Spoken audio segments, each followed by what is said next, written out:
Good afternoon, everyone, and thank you for being here for our afternoon session. This is our afternoon session of the first day of our Select Budget Committee. This morning, the committee discussed the structure of the city's proposed 2019-2020 biennial budget. Thank you to CBO and Ben Noble for being here. We took a look at the mayor's proposed budget that she submitted to us on Monday. And this afternoon, we're scheduled to discuss the two utilities, Seattle City Light and Seattle Public Utilities. Seattle City Light is first. Nice to see you. Thank you very much for being here. So we are going to have an opportunity for public comment at the end of our discussion today. So let's just dive in and begin the afternoon session and invite you both to the table.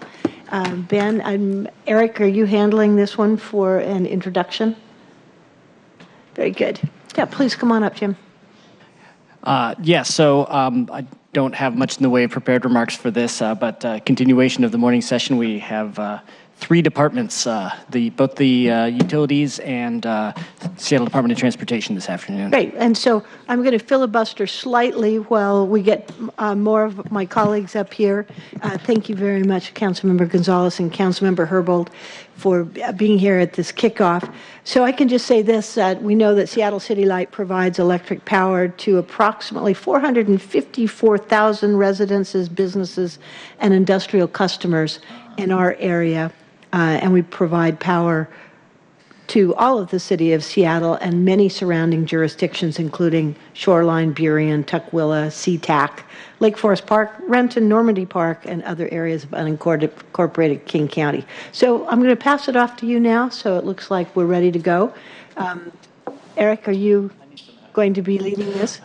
Ben, do you have an issue? Councilmember, we just have trouble getting the laptop booted up, but we will take care of that so that they can actually... Great. Jody's on the way. Thank you, Jody.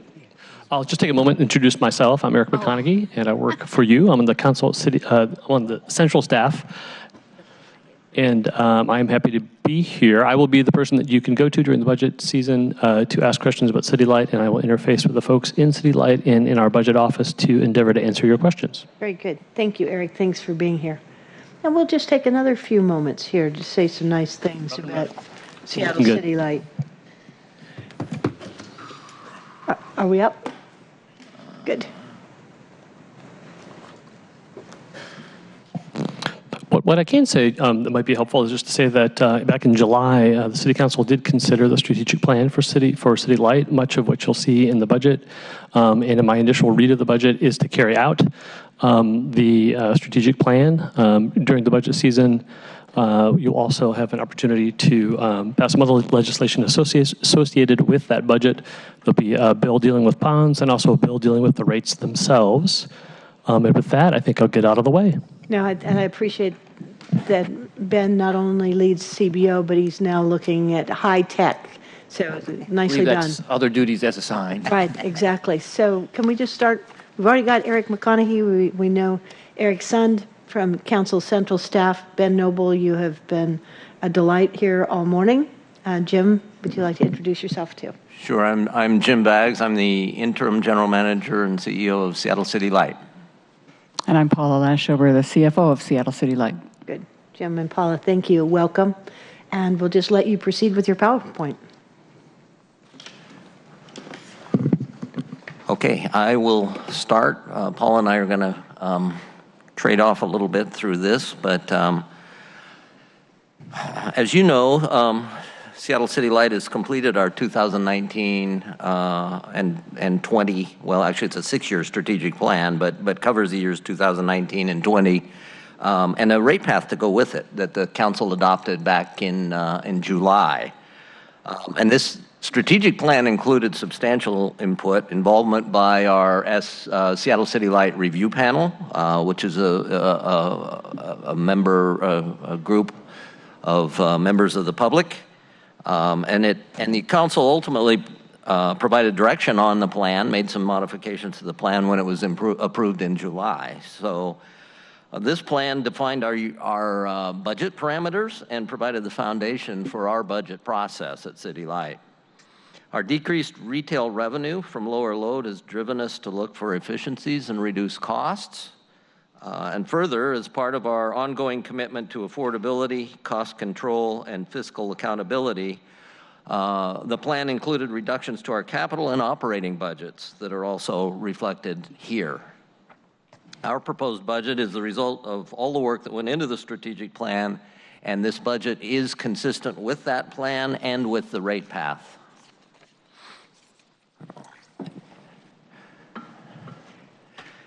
Our primary service as an electric utility is in providing electricity that is clean, safe, and reliable. And as such, a couple of the metrics or performance measures that we use a lot in the industry are average outage duration and average outage frequency. So as you can see on the table, we have targets for 18 for both of those two measures. Outage duration 62.5, frequency 0.45, and those are in the duration numbers are in minutes of outage, and frequencies are just in overall numbers. As you can see, as of August, we're at 46.2. and 0.55, so a little under on duration, a little over on frequency, and you can see how we're how it's set up to be for the year. So we're close to our goals, but not necessarily just knocking it out of the park on reliability at the moment. So how does this compare, Jim, with other utilities in terms actually, of reliability? those targets and our performance is substantially better than utility averages. So their numbers for well, first of all, if you just look at our overall 5-year average. It was on outage duration, it was up around 65 or so, but the industry average for outage duration is about 117 minutes, and for frequency, it's over 1. It's just a little over 1, and we're at about half of 1. So. The drivers for these outages include equipment failure. We have a lot of bird and animal contacts, also trees and wires that cause outages and so forth. So those are the kinds of things that drive our performance on outages. Vegetation management is important for outage protection along the way. As you can see, we have an 18 goal of 420 miles. As of August, we've cleared 281 miles of transmission and distribution lines, and we think we'll hit our goal of the 420 miles by the end of the year. We do have energy efficiency targets at the bottom of the page. You can see that we have a conservation goal of 12.25 average megawatts saved in the year 2018. And we project that we will hit that goal. If you look at our August numbers, they're a little bit low, but traditionally these conservation programs ramp up towards the end of the year. So we have hit or exceeded our goal in every year, at least as far back as I can remember, on energy efficiency. Okay. Another measure that we pay a lot of attention to is our debt service coverage ratio. We have a 2018 goal of 1.8, and what that is really just our revenues minus our costs, and gives us what's left over to cover our debt. It's a good indicator for a not-for-profit utility such as us of our overall financial performance. It's sort of our equivalent of what a competitive business or a regulated utility would refer to in terms of earnings or earnings per share. So we use debt coverage. We're at 1.8, and that's looking good for this year. For safety, we obviously are looking for 0 as our overall target for people getting hurt on the job. But just for tracking of improvements or not, we look at a statistic that's called the total recordable incident rate, or we refer to it as TRR in shorthand. We have a goal for 2018 oops, what happened? What did I do? Got it. Okay, sorry about that. Of 3.4. Right now, we're a little above that. We think we ought to be able to get down pretty close to our 3.4 total recordable rate. It's sort of average as far as the industry goes, but it's a big improvement for us from our prior year's performance. We had our comparable number in 2017 was 5.94, so we've come down quite a bit from that, and it was higher in years prior to that, so we've come down quite a bit. We have decreased our recordable injuries by 30% since 2013. The last line on the slide talks about streetlight response. We've had a target to be responsive when we get reported streetlights out. Our goal is to respond within 14 days. The goal is to respond to at least 90% of them within 14 days. And we're sitting right at that goal right now, so we will achieve that. We also have an estimate because of some of the problems we've had with billing and some of our billing backlog related activities this year to get our estimated bills numbers down. If you'll remember, we reduced, we had a huge backlog back in January and more estimated bills. We were about 10% on estimated bills at the very beginning of the year, and it's down to about 4% right now, and we expect it to get down below 1% with the implementation of AMI. We also have cleaned up a backlog. We had about 74,000 items backlogged early in the year and went through a concerted 3-month effort to clean that up, and it's down to nearly zero in terms of backlog at this point. So, and AMI will reduce this estimated number because we'll just have automated uploading of data and we won't have to estimate almost any bills. Any questions? Yeah. Good. Did I hear something? No. Good. So far, so good. Okay, thought I heard something. Sorry. Oh, I was asking my colleagues if they had any questions. Okay, thank you. Sorry. As far as the strategic priorities for 2019, these also come right out of our strategic plan. We have customer service priorities. We certainly want to complete our AMI mass installation. The mass installation will be complete this year, and all of AMI will be complete by July of 2019. That'll improve our billing accuracy and will provide more information availability to our customers. We also have a new customer service program where we're trying to help our commercial or our medium-sized business customers. They've been not a focus of ours over time, and we're trying to expand our presence in dealing with that group. As far as affordability goes, we do want to improve our business processes. We're trying to identify efficiencies across the entire utility, and we will capture and measure and report on those efficiencies as we uncover them and implement them. Did you have, excuse me, Jim? Yes. Within the business process improvements, is there anything in the budget, and I'm looking at some of the proposed changes, is there anything that you have done that you want to bring to our attention that's in the budget this year?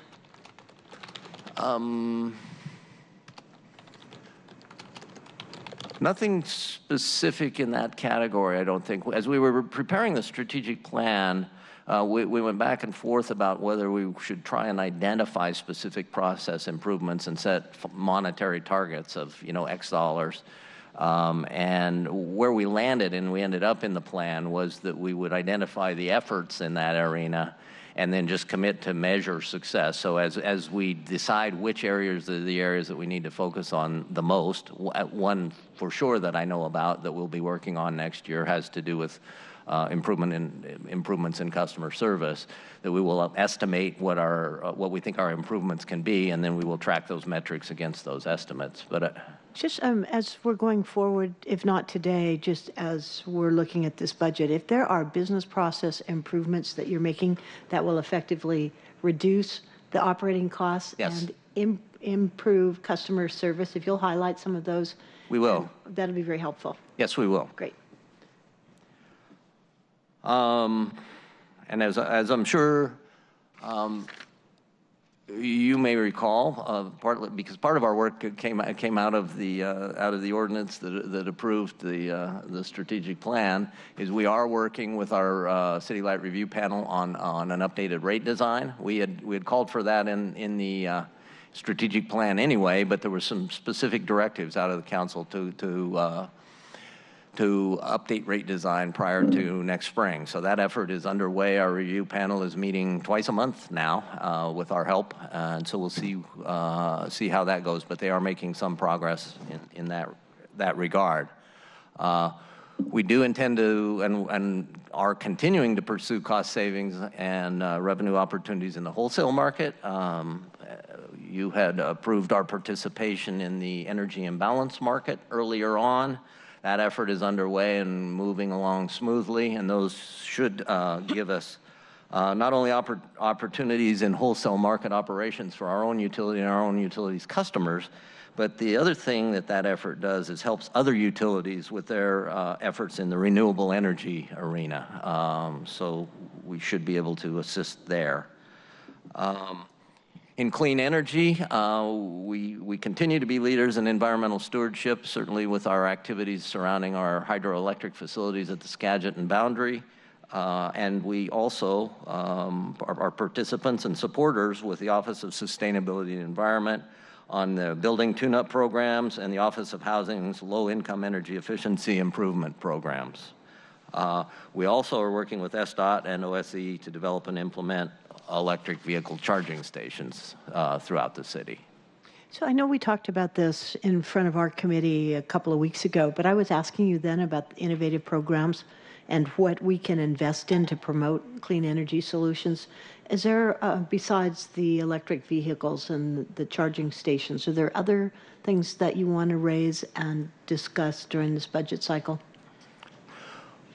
We don't have specific technologies that we're focusing on other than vehicles. One of the things that we need to do is improve our own internal infrastructure, and that's some of the data and information capabilities within our distribution and transmission systems that will give us the flexibility to deal with things like distributed generation and other technologies like batteries and so forth. So we're working on those things, but they're just being absorbed within the existing operational budgets in our engineering area.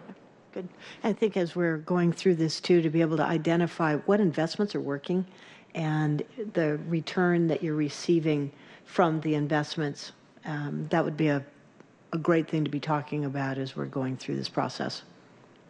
Okay. And again, not today, because I Sure. know that I'm throwing things at you, but Right. it's Yes, something thank that you. we're very interested in is systems improvement and what we're doing to promote clean energy across the city and the region. Sure. Good. Thank you. Okay. Okay, you ready, Paul? All right, I get to talk about the money a little bit. So as we noted, our budget proposal is consistent with the rate proposal that will be adopted as part of the budget process. As you can see from the reductions in both the budget and position counts for City Light, we have looked for savings and efficiencies to reduce our operating costs and our capital program, and these are all ongoing reductions that gradually increase with inflation. Our 2019 proposed budget is about $35 million or 2.5% lower than our 2018 adopted budget due to our reductions of $18 million in ongoing O&M and the reductions over the 6-year CIP of $241 million. I guess I'll leave it there unless there are questions. Chair? Questions? Yes. Thank you. Can you give us a little information about the change in the FTE count? Are those vacant positions? Yes. They are vacant positions. They all were Okay. vacant positions, All right. yes. Thank you.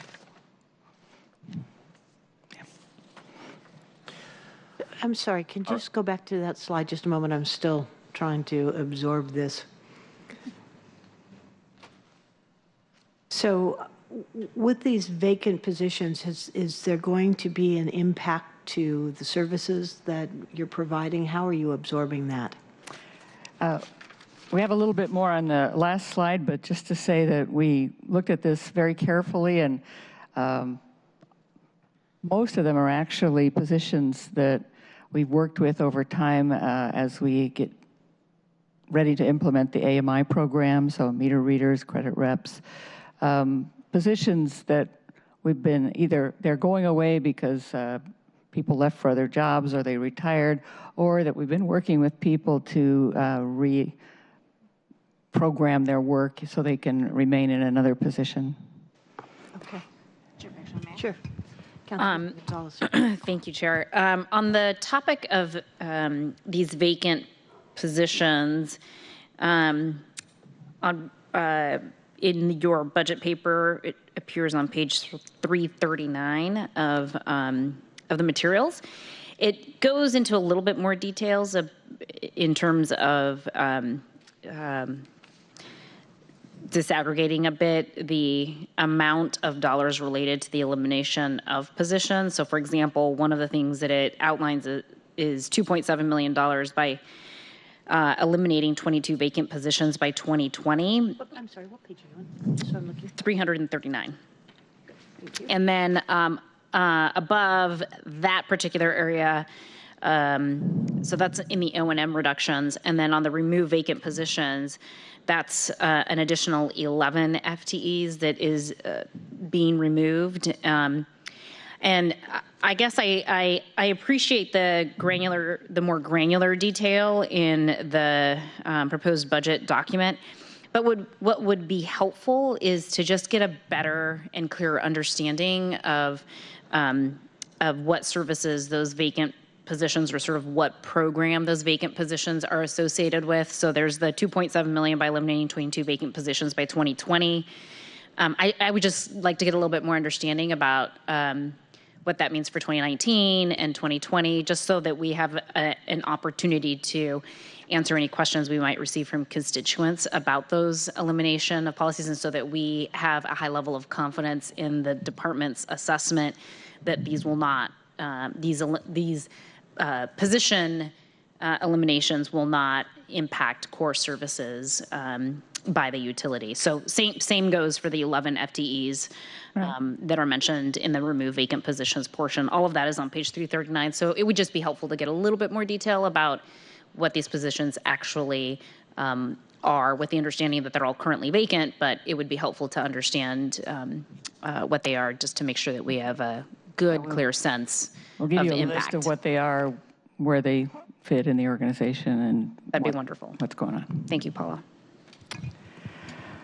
Okay, please continue. Okay, the next thing we want to go over is this legislative and policy framework slide. Had a few items to list on here. The first one talks about utility property for public use. As you know, we have significant investment in property, mainly former substation type property, which we anticipated as possible revenue to decrease rates. But really the use of those properties has with the passage of the bill that's referenced there, has been modified somewhat, and so therefore our proposed revenue in that's in our budget doesn't reflect revenues from property sales. And I-937, one impact that we're going to have in 2020 is the increase in the percentage of our retail sales that needs to be covered with eligible renewable resources or the purchase of renewable energy credits. And that percentage will go up from 9% to 15% in 2020. So that's reflected in our budget. Not a huge change to us. I mean, it is reflected, but we are surplus. We don't need additional resources right now.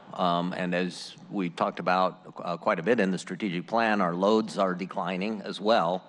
And the vast majority of our energy sources that we use are already renewable. So what we will end up doing is purchasing additional renewable energy credits to meet that obligation.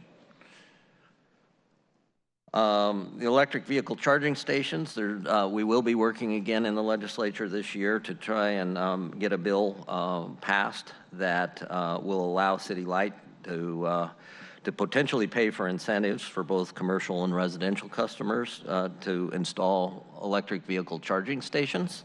It's similar to our conservation incentives. It's something we've worked on for the past couple legislative sessions and hasn't passed yet, but where our hope is that we will, that will happen this go round, and we will continue to support and advocate for transportation electrification. And then finally, the strategic plan was, as I said earlier, adopted in July, and it establishes our path forward for the next 6 years and has specific initiatives and the revenues that are needed to accomplish them.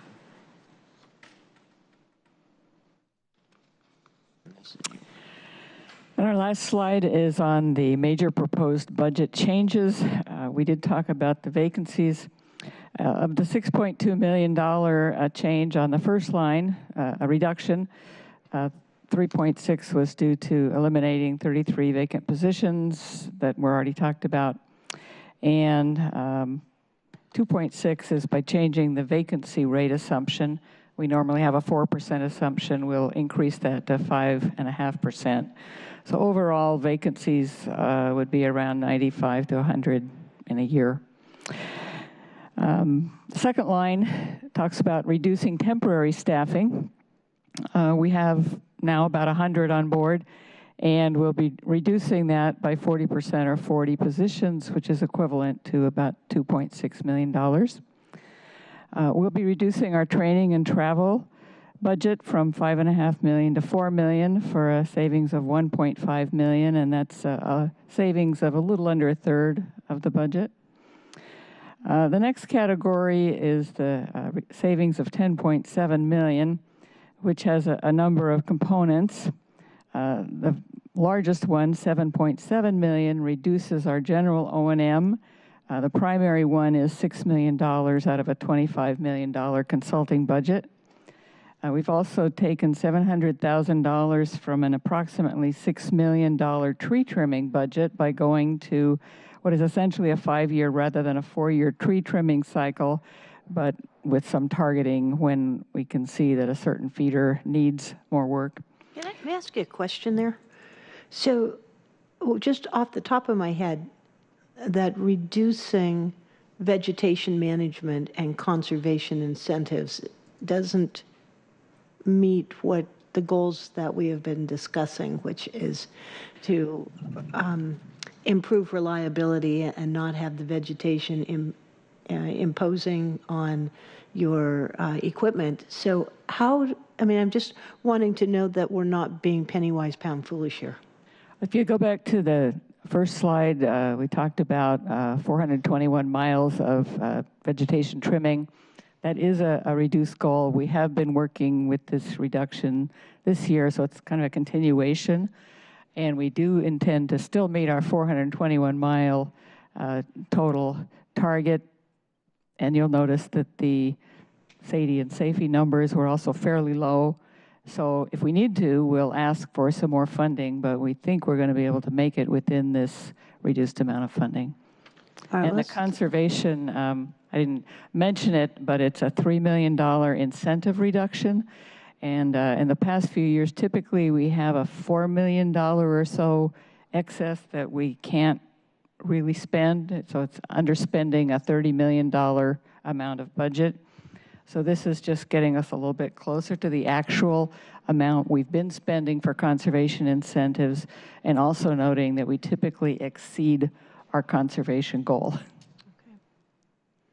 We'll keep an eye on that. Yes. How you do and that's exactly the posture that we took in approving the reductions, that these were both areas where we would continue to monitor to ensure that we're meeting targets, and if we did not, come back and have that discussion. So we thought that was a prudent way to move forward. But we had this exact discussion, if you will, on the executive side.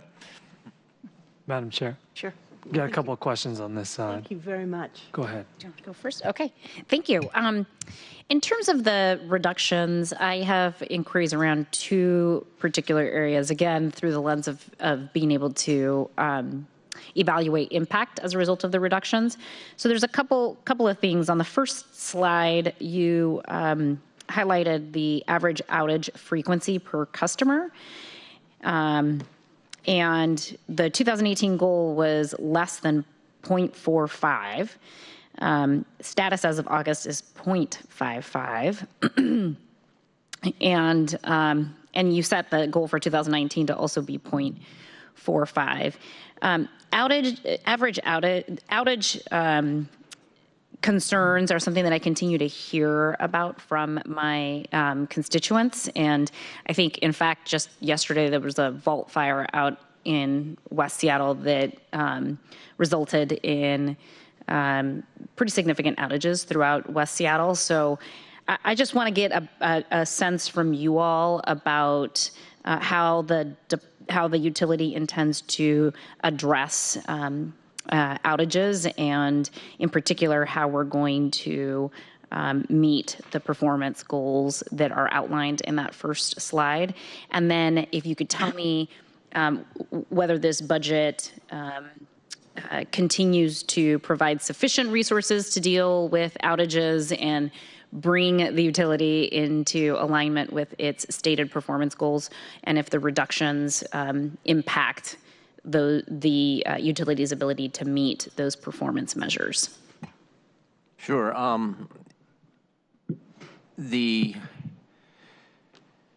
We think that the performance goals that we've set for both frequency and duration are good goals. They're considerably better, as pointed out earlier, than the industry averages, at least. You could set them lower. You could up the bar a little bit on performance, but for every increment like that, there's frequently a substantial cost consideration that goes with it. So we're comfortable with where we are in terms of outage duration and frequency performance. It's not going to be at zero, but if we're able to hit these targets, we think that's a reasonable place for the utility to be.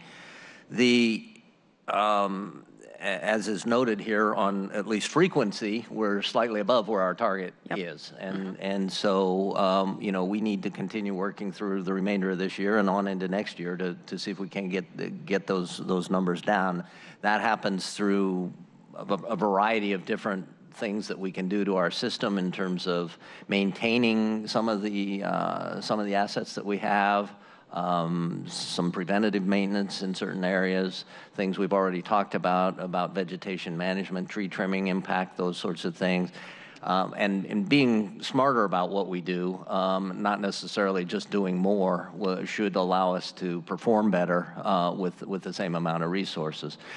Your concern or your question about the impact of lower budgets or some of the cuts that we've implemented or are proposing here, I share to some degree, but we looked at what we think we can do and keep with good, reasonable performance, and I think we're close to the edge, but I feel good that we're going to be able to continue to provide good, reliable service to our customers. Committed, as has been said here today, to watch that throughout the year and beyond, and if we start seeing our performance degrade or something that is insufficiently funded, then we either are going to need to make adjustments within the existing City Light budget, or talk about what to do about it, because having a performance degradation isn't going to be acceptable. Yeah, I appreciate that perspective, and just really quickly as a follow-up, has the utility ever met its average outage frequency per customer performance measurement? I think so. Yes, I'm fairly certain we met it last year, but I'd have to double check that. Okay, I'm just looking for if there's a trend here that I want to make sure that the budget is responsive to it. I see this as sort of core services that the city provides, obviously, yes, as you've described. And again, I can talk about this anecdotally as a ratepayer as well, but I personally have experienced several outages in the West Seattle Junction, which seems to me to be unusual and out of the ordinary in comparison to previous years, and I've been living in the same place for a decade or something. So I just want to make sure that the utility is supported, particularly in the area of being able to respond to outage concerns and the frequency of outages. Obviously, the outage duration numbers are really good, and that's awesome. But if we could get the outage frequency numbers down, and I just want to make sure that that reliability principle is being supported through through this budget. So I appreciate it. Sure. The two quick comments. The trends are, at least the trend on duration is downward. I can't necessarily tell you for sure on frequency. I just don't know the number. But as I said, we have hit our target before. But and your point about your own particular experience, those are precisely the kinds of things that we have to pay attention to as we're managing our maintenance and managing the work we do on our facilities. I mean, there's some parts of the system where everything works fine all the time.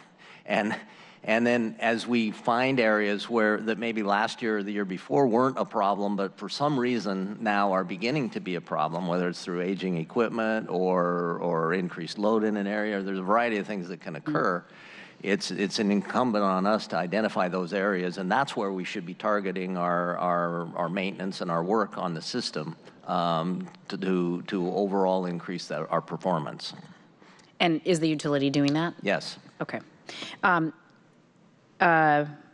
Just really quickly on a sort of related line of questioning, you know, I'm sure a lot of us up here receive multiple inquiries from ratepayers about the size of their bills. I think it's a common theme these days that is not just related to the fact that we have had to increase rates, but I think, you know, our billing system has produced some problems, which we've talked about ad nauseum, and we don't need to talk about it some more here. But really my question is, do any of the reductions in the utilities' proposed budget impact the utilities' ability to be responsive to customer concerns about their billing, about their bills? No, we're committed to not. I mean, we've been responsive. I think we can be better in terms of less problems in the first place, but also even being more responsive. And that's what we intend to do moving forward, you know, independent of any other cuts we had either in overall dollars or positions and so forth. We are committed to being responsive and helping to solve our customers' frustrations with some of the billing activities that have taken place. Okay, thank you. Johnson. Jim, I would just ask, you know, we are cognizant in my office of the work that the City Light does in terms of vegetation management, and the change here to a 5-year as opposed to a 4-year tree trimming program is going to save you $700,000 or so. We also have been embarking on a conversation in my committee around a tree protection ordinance. Have had some preliminary conversations with the Department of Construction and Inspections about what it would cost for them to do basic work associated with the permit system on that ordinance. But would just ask that you assign somebody to work with our council central staffer, who also happens to be Mr. McConaughey as well, to get a better understanding as we contemplate passage of that in 2019, what impacts it might have on the City Light budget. Because you are one of the 9 different departments that have some jurisdictional oversight in the city over trees. So we're trying to collect as much information as we can in understanding how the proposed tree protection ordinance would impact everybody's budget. Because there's not a consolidated place where we can look and say, here's where the city's spending our money on trees. Instead, we try to have to cobble that together from the various different line items from the 9 different organizations that have tree responsibilities. It's helpful for us to think a little bit proactively with you. So I'd ask whoever works on that for City Light to be in contact with Mr. McConaughey of our central staff so we can put that in the hopper for 2019. We'd be happy to. I do know that we do coordinate some with the other departments on vegetation, tree related issues, but I will ensure that we do as you suggest. Thanks. Good. And one more item. Sure. Just the capital program reductions, around $40 million in 2019 compared to 2018. but $241 million over the 6-year capital program. And the biggest item there is $100 million that we had in the budget in 21 and 22 for a new master service center. And we've already also taken out $10 million that was still in the budget for the technical training center. I can go through other details if you're interested, but most are just a little bit here and there. Okay, any questions? I think you hit a nerve when you start talking about trees and reducing the care of trees, but we'll keep going. All right. That's it for today. Okay, well done. No other questions from my colleagues other than the follow-ups that you discussed, and I share Councilmember Gonzalez's interest that if there are vacant positions or ones that we're not filling, to be able to know where that is occurring so that we can have a sense of what impact that'll have on customer service in particular. Right, we'll get to that. Okay, anything else that you'd like to add? The only thing I would like to reiterate is that any of these reductions and the things that we've talked about, whether they're in a capital program or in an operations program or the personnel type reductions, are going to be carefully managed. We will carefully manage them to minimize service impacts to customers and also the financial impacts to the utility. Great, I have no doubt, but that's the case, and I appreciate your saying so. All right, well, if nothing else here from Seattle City Light, we'll move on to Seattle Public Utilities. And of course, we've got Bob Hennessy and others that are in the audience. Mami Hara, thank you for being here.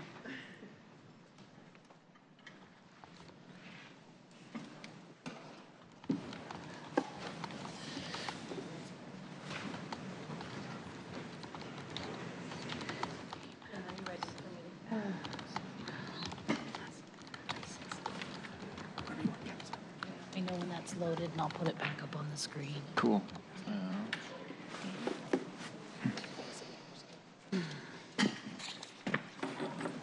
No, you can have this one. Okay. Your back, John?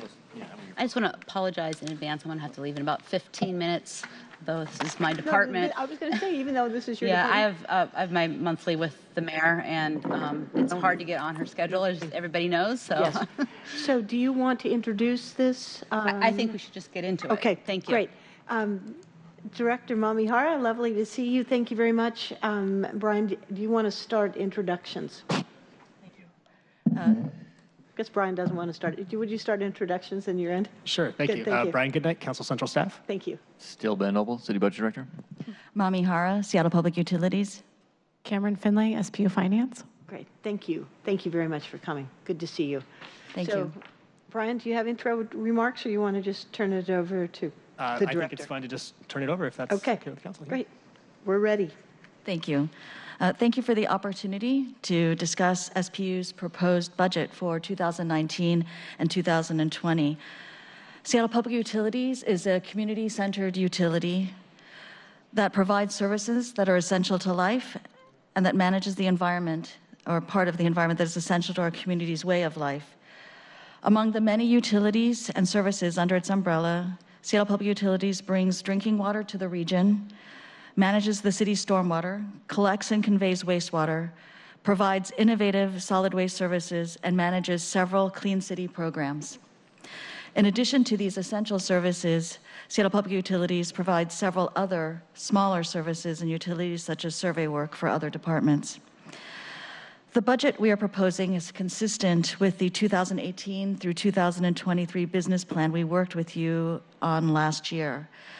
And we have a commitment to you, the mayor, and our customers to maintain a rate path at or below 5.2% on average for annual increases. And I'm happy to report that we are currently projecting the rate path to be under that target at 5.1%. I go to the next slide. Sorry. Okay. We have several performance measures that we use to monitor our services. And we'd like to walk through 3 today that we are monitoring to give you a sense of what we do when an indicator falls behind. The first is the utility discount program. This program provides a 50% discount on utility costs based on income eligibility. and we are behind in our enrollment goal this year. This is a high priority program for Seattle Public Utilities, so we are working with our city partners to increase enrollment by analyzing the data on enrollment changes to understand how to best recruit and retain participants. Further, as part of the strategic business plan, Seattle Public Utilities is reviewing the overall program to potentially enhance or change the overall customer experience and service programs. An update to this work will be coming back to Council by 2019. And we may look into items such as alternatives to the current program, including tiering and qualifying income. Chair Bagshaw? Sure. Thank you. So you say that you're under enrolling, but I see it's at 33,540 as of June, and the goal is 3,400 by the end of the year. That seems like you're I was thinking the same thing. past target for half a year. It's, I see. We are 460 customers below our target at this point. I see. As of June, and we are just trying to make sure that we do meet our target by the end of the year. So we're monitoring it. Okay.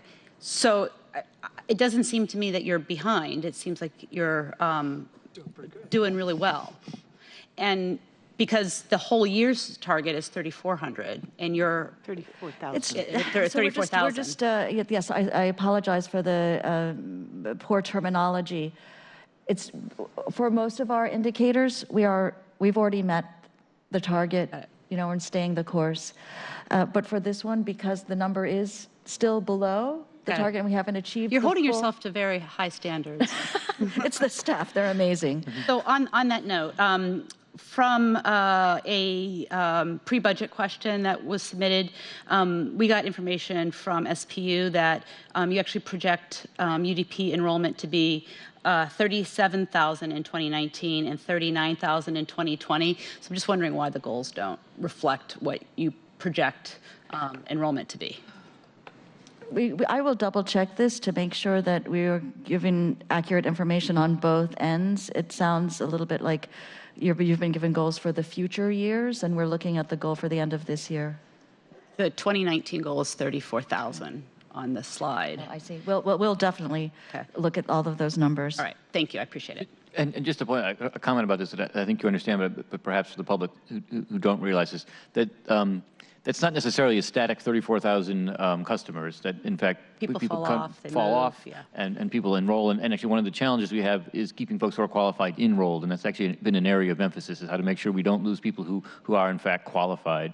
So again, that's not to dispute the numbers one way or the other, but just to understand why even holding steady at times takes a good deal of work. And again, we're looking at those processes to understand them better. And another last point on this topic, as Director Haar knows, this is near and dear to my heart. I have some ideas if you want to increase your goals for how to increase enrollment. We understand that eligibility is set by a state income, state AMI, average median income. It would be interesting and I think helpful to really look at what the reality is of AMI here in Seattle and use local numbers for qualification. I think we'd have a great increase in enrollment by doing that. And people who are eligible. Exactly. We appreciate that guidance, and we are looking at what the implications of that would be, because you are correct. It's a very different, those are different numbers, for the state and city averages. Thank you. Thank you. We also have a consent decree for combined sewer overflows, and the city has 85 combined sewer outfalls that can overflow into receiving waters such as the Puget Sound and Lake Washington. And we are required by the state to make sure, by state regulation, to average no more than one overflow per year at each outfall on a 20-year rolling average. And the consent decree requires that we meet the state standard at most of our outfalls by 2025. Is this difficult to I think it's see? just a different slide. I don't think we have that in logged on. It's not, But that's okay. I can. I have it on the next one. What can we Oh, do? you do. Keep going. Oh, There you go. sorry. Thanks. Okay, thank you. So we currently, 44 CSO outfalls meet the state's CSO performance standard. And SPU is actively investing in capital projects to control additional outfalls. Many of our capital investments over the next 6 years in the drainage and wastewater line of business are working to address this. As you know, we are also rethinking our CSO control solutions to ensure that our projects are as resilient and adaptable as possible and that they meet multiple drainage needs. So for the next performance indicator, the recycling rate. We were here recently to speak with you about the recycling rate. We have a goal to reach 70% in recycling, and recently the recycling rate has declined. There are a variety of factors that have impacted the rate, including the increase of self-haul construction materials rather than transporting to construction and demolition facilities that exist out of the city. Another factor is the light weighting of recyclable materials, since recycling is measured by weight. But the good news is that we are seeing a decrease in per capita consumption, such as residential per capita waste generation rate. Our per capita waste generation rate is at an all-time low, dropping by almost 19% since 2007, from 2.74 pounds per capita to 2.23 pounds in 2017. these numbers are great. Where am I looking? For those numbers, Are they in your, they're in your chart? not, they're not part of this chart. Oh, okay. But we can, we can certainly send a copy of the recycling rate report and highlight all or of just that a, data. an executive summary. I don't need, I appreciate the numbers that you're reading there. And I also recognize that several years ago, when I had the pleasure of chairing SPU, I'd asked the question about how are we comparing the garbage, compost, recycling, and the numbers that are increasing, and then what are the relative costs between garbage and having to dispose of that and recycling. For a period of time, round numbering was $100 a ton that we would pay for the garbage, and it was significantly less for recycling. And then I understand that the numbers have gotten closer. So I just would like to see maybe an executive summary of some of those costs and what we're paying. We will provide those Thank to you. you. Thank you. So SPU continues to work to meet this goal by partnering with community groups to increase our customers' ability to recycle and compost, as well as we are undertaking long-term planning efforts to significantly increase waste diversion. Director Hara, Yes. may I just ask a question about how you define some of these goals and objectives? We're going to, the charts that we're looking at show that you're on track for many of the things that you're measuring, and you've only touched on the couple that you want us to know that you're monitoring. But let me pick on a random thing like sewer overflows. We have a goal of less than 114 sewer overflows. We're on track because as of June, we've only had 48 sewer overflows. It seems to me like our overall goal should be to have 0 sewer overflows. How do we land at a number like 114, and what are the ways that we're trying to make sure that we meet our objectives of being below that number?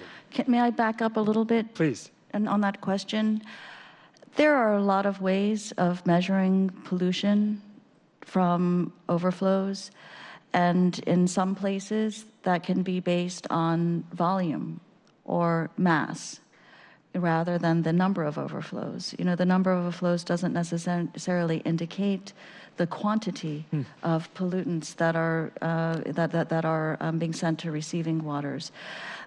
I agree with you that in an ideal world that 0 overflows would be incredible, but the cost of that is also incredible. And the challenge for us given what we're learning about the impact of different pollutants in our waters, is that we figure out how to most strategically spend the money that we have as a community in order to reduce the pollutants that are going to have the most impact, and to figure out how to strategically design for that. This is a requirement that we need to, then we have a requirement that is not based on pollutants, and this is for us a challenge. Great. Thank you.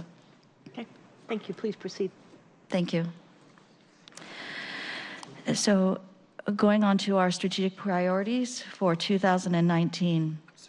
Seattle Public Utilities seeks to advance equity and inclusion while delivering essential services, building resiliency, and maximizing benefits of our investments for our community.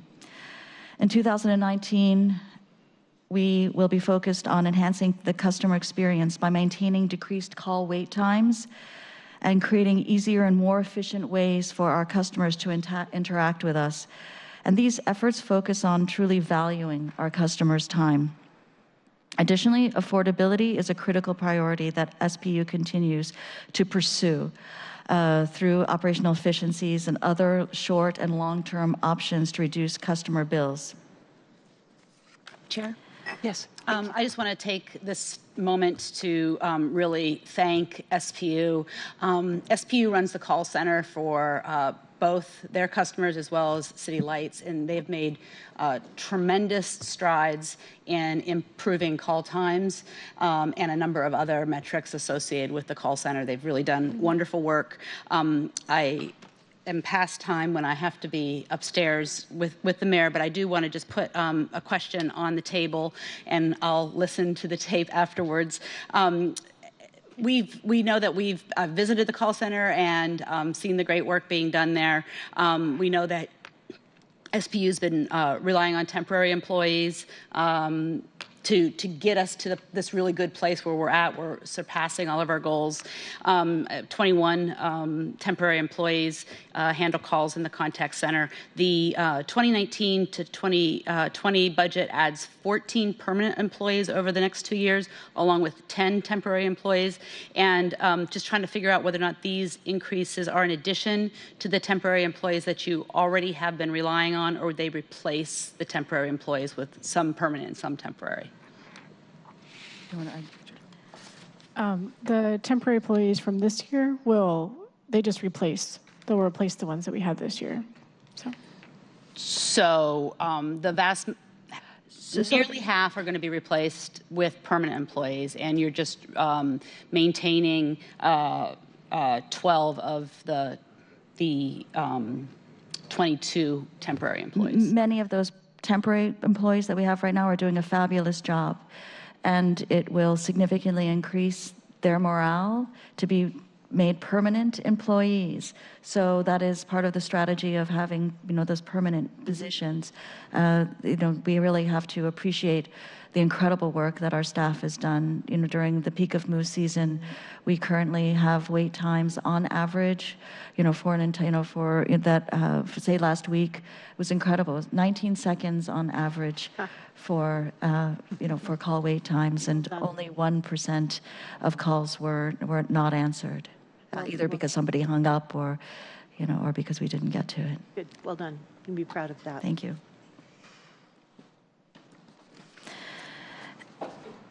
All right, so the next set of priorities.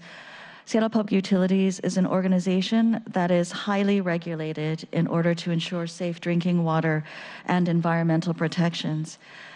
And we are committed to meeting these regulations while balancing the impact of costs to our customers.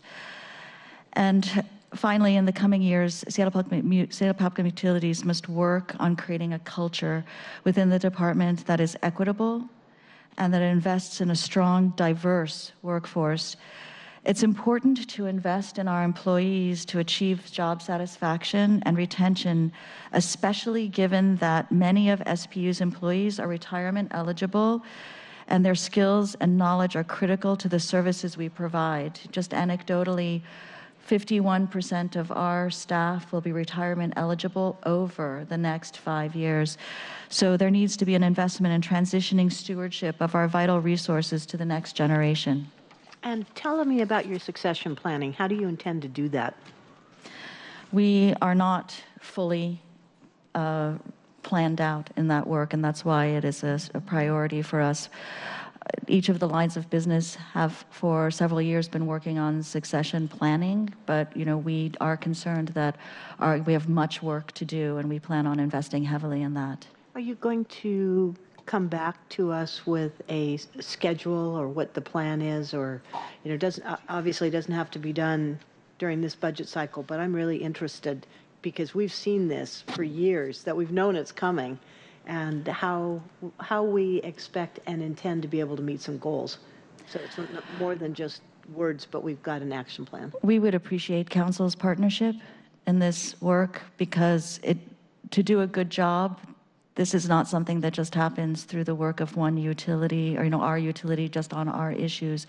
And we have spent a great deal of effort over the past year to develop partnerships and relationships with others who may be interested in co-investing in training and identification of opportunity employees, and also to understand how we can best share risk and rewards on those investments. Excellent. Well, I'll look forward in working with you on this, and I know that Councilmember Herbold has talked about this at her committee as well. So if there's some things that we can do, probably post-budget, but would help identify these, I'm very interested in how we're identifying people. I know we've got our Emerging Leaders program, but to promote people that may not know that they're eligible for a promotion or may not have a sense that they've got the skills, what we can do to help bolster those skills so that everybody, talk about an argument for social equity. This is an area where I think we can really excel, and I look forward to working with you on this. Yes, we hope to bring in opportunity youth and people who may not be currently aware of the kinds of excellent jobs and green jobs that our utility can offer. Right, and even for those that are working with you now, to provide them with the boost they may need to take some training or to know that there's some things that they can do to make themselves better candidates to move up and on with their careers. So happy to talk more about that with you. Thank you. We appreciate that. Chair Bagshaw. Sure. Councilmember Gonzalez. Thank you. I'm talking a lot today. I'm sorry. It's my understanding that this proposed budget eliminates the funding of the Career Quest program, which I think had received previous funding of about $150,000. And Career Quest is a program that had existed at the city of, that exists at the city of Seattle in order to invest in our existing workforce's development, to be able to continue to climb through the ladder, if you will, and be able to identify promotion opportunities and training opportunities. Are you aware, Director, if some of your employees have been utilizing the Career Quest program at all? I am not, but I can certainly try to find out. Okay. It'd be helpful to understand. I know there are existing programs within the Seattle Department of Human Resources that are specifically designed for addressing workforce development issues of our existing workforce. I mean, the issues around sort of green jobs for youth is a separate question in my mind. Those are sort of new potential employees or folks we want to expose to this type of work and profession. But I am interested in getting a better understanding of whether or not the utility's existing workforce utilizes any of the professional development or training programs that are currently available and offered through the city of Seattle as a component of this topic that you have been discussing and that Councilmember Bagshaw has also expressed interest in. Thank you. We will look into it. Thank you very much. Good. Please proceed. Thank you. I know we're peppering you with questions.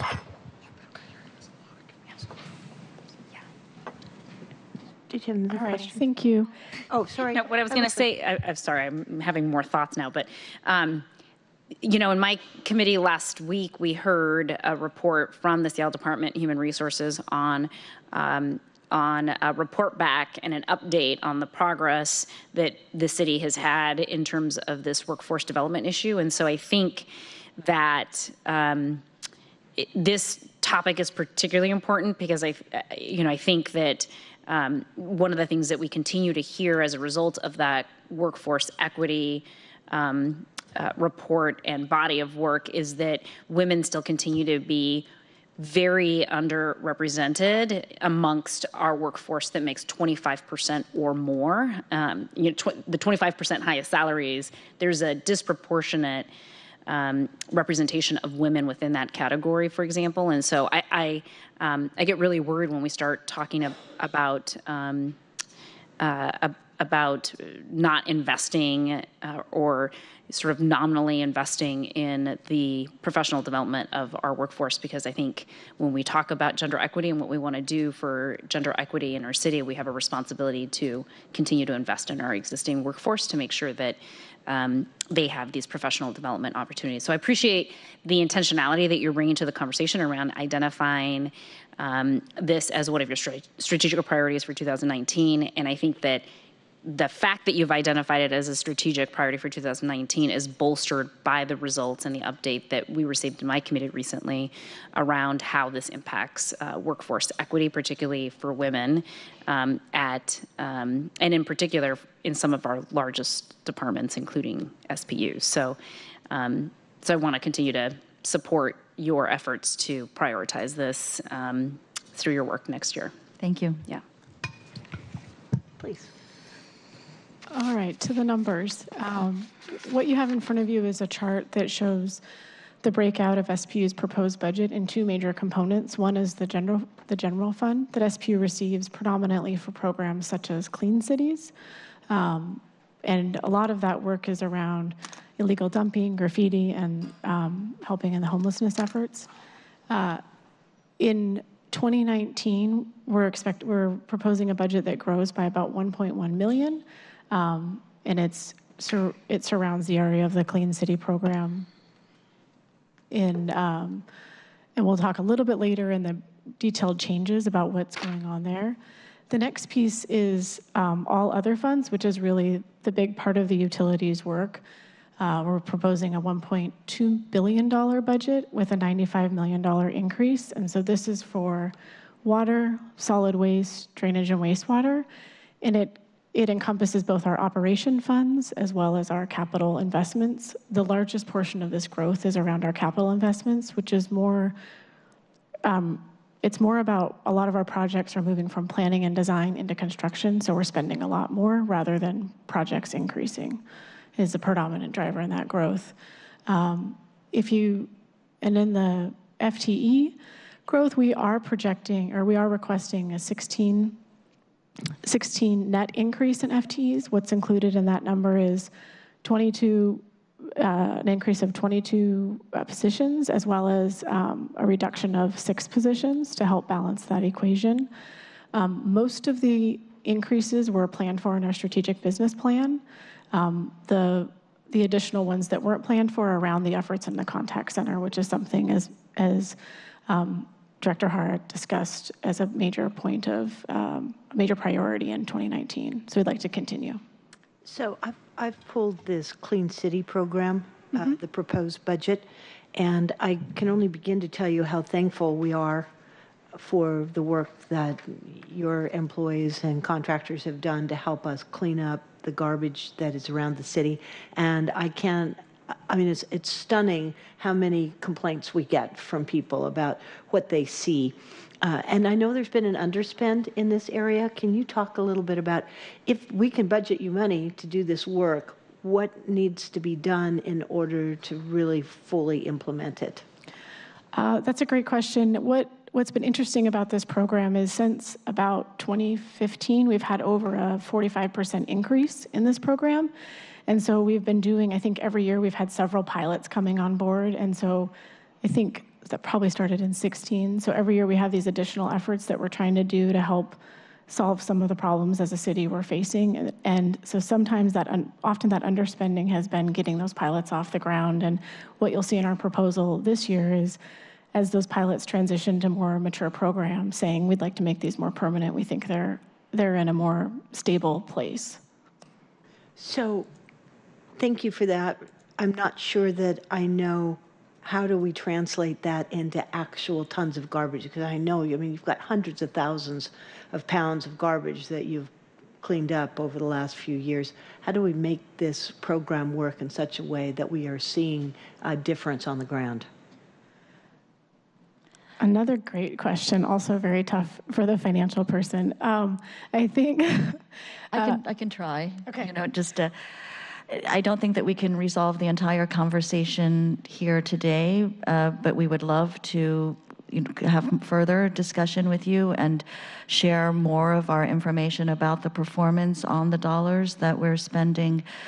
The staff have been able to achieve quite a bit in terms of the actual results relative to the amounts of money that have been spent. The issues keep escalating, though. The generation of litter and needles and, RV waste, the impacts to our waterways and neighborhoods just keeps increasing because of the sheer volume of change. And so as a community, we need to really grapple with what is going to be delivered on the public side exclusively. What are the what's the relationship of the public entities to business, improvement associations and other groups? This is becoming an issue that, we have to understand, what the possible long-term trajectories are for and what is going to be the most strategic ways to intervene in those possible scenarios. Currently, we are taking, as Cameron mentioned, we are taking on new programs constantly because the kinds of issues that we are seeing are not just increasing in terms of volume, but also complexity. So thank you for that truly honest answer. It is not easy, and we're going to be talking with many departments next Wednesday around homelessness, housing, and what we're doing as a whole city to address the concerns. And all of us up here know, and we've been working on this for years, that housing first is required. We've got to get people places to go, places that they want to go, willing to go. And not that we're going to be providing, the perfect apartment for everybody. We have to do what I appreciate some of the advocates saying, better is better. We've got to have some better spaces for people to go. And then as we're increasing the supply of housing, not just across the city, but the county and the tri-county area. So we've got places where people can actually live. Then if we add the mental health funding and the behavioral health funding, we start getting our arms around the problem. And you're just part of it, not the problem. You're part of the solution. But people aren't. I think you sometimes you take the brunt of this because people say, "Oh, there's all this garbage out here. How come you can't collect the garbage?" Well, we know how much you are picking up, but we've got to figure out a way to stem the tide. So at some juncture, we can say people are better off. We've got them in healthier situations. The garbage is being collected because we can.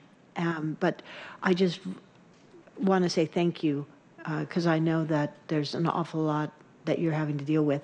And then help us next Wednesday where we're having this housing and human services focus budget so that if there are things that we need to know, feel free to call me between now and then. Well, we appreciate council and the mayor's leadership, your leadership on this issue. Thank you. It's a big deal. For sure. Thank you. Okay, please continue. Sorry. Actually, may I ask some questions around this? Yeah, absolutely. Thank you. First of all, I just want to say thank you to SPU and the mayor for including this funding in the budget. And I really appreciate the focus on making sure that we are addressing the realities of the impact that results when we haven't made an appreciable difference in terms of being able to increase our housing inventory in the way that Councilmember Bagshaw has described and rapidly start moving folks off the street into housing. And so obviously we as house people produce trash every day, all the time. In fact, my husband and I joke often about how is it possible that we have filled the recycling bin in less than 24 hours. It is boggling, mind-boggling how quickly humans can produce refuse. And so I just want to make, I just think it's important for us as council members to acknowledge that we know that this is an issue, that it is a natural byproduct of just existing and consuming in the world, and that we have an obligation, and we understand that we have an obligation and a duty to be responsive to the realities that creates in terms of livability and public safety and public health throughout our city. And so really appreciate this continuing to be prioritized in this budget, and also appreciate the fact that there is going to be special attention given to RVs. And so I wanted to, I don't know if you're going to talk about that in a minute, but if you could talk a little bit about the RV remediation pilot as it relates to the issue of waste, that would be really helpful. Because I see that in here this is RV remediation pilot, but I'm not actually seeing a number. Am I missing it? Oh, there it is. Is that 175,000? Yeah, approximately for SPU's portion. Okay. It's several departments are working together on the RV. Okay. And then it's 180 for 2020. Yes. Okay. And then can you talk about what analysis the utility has done to evaluate how much those dollars will actually be able to, what's the impact of this investment? I can follow up with the exact number of how many services we're able to provide in each area. We think that we've found a balance between working with the various departments of contract and city employees in order to meet the demand that's currently out there. So we tried to assess the demand as we're seeing it in 2018, because we are currently operating this program now, and then try to build the budget towards that number and where it is, so that we can actively maintain and continue to improve those efforts. Our team, as part of the RV pilot, is tracking a large number of metrics that include the pounds of refuse collected, the number of vehicles that have been abandoned and are not structurally unsafe, and that have been disposed of, the ones that have been given, a significant notification and that are in the right of way that have had to be moved. They are, compiling, a broad number of metrics that will allow us to understand what the performance on the dollars spent are, and we can absolutely share that information.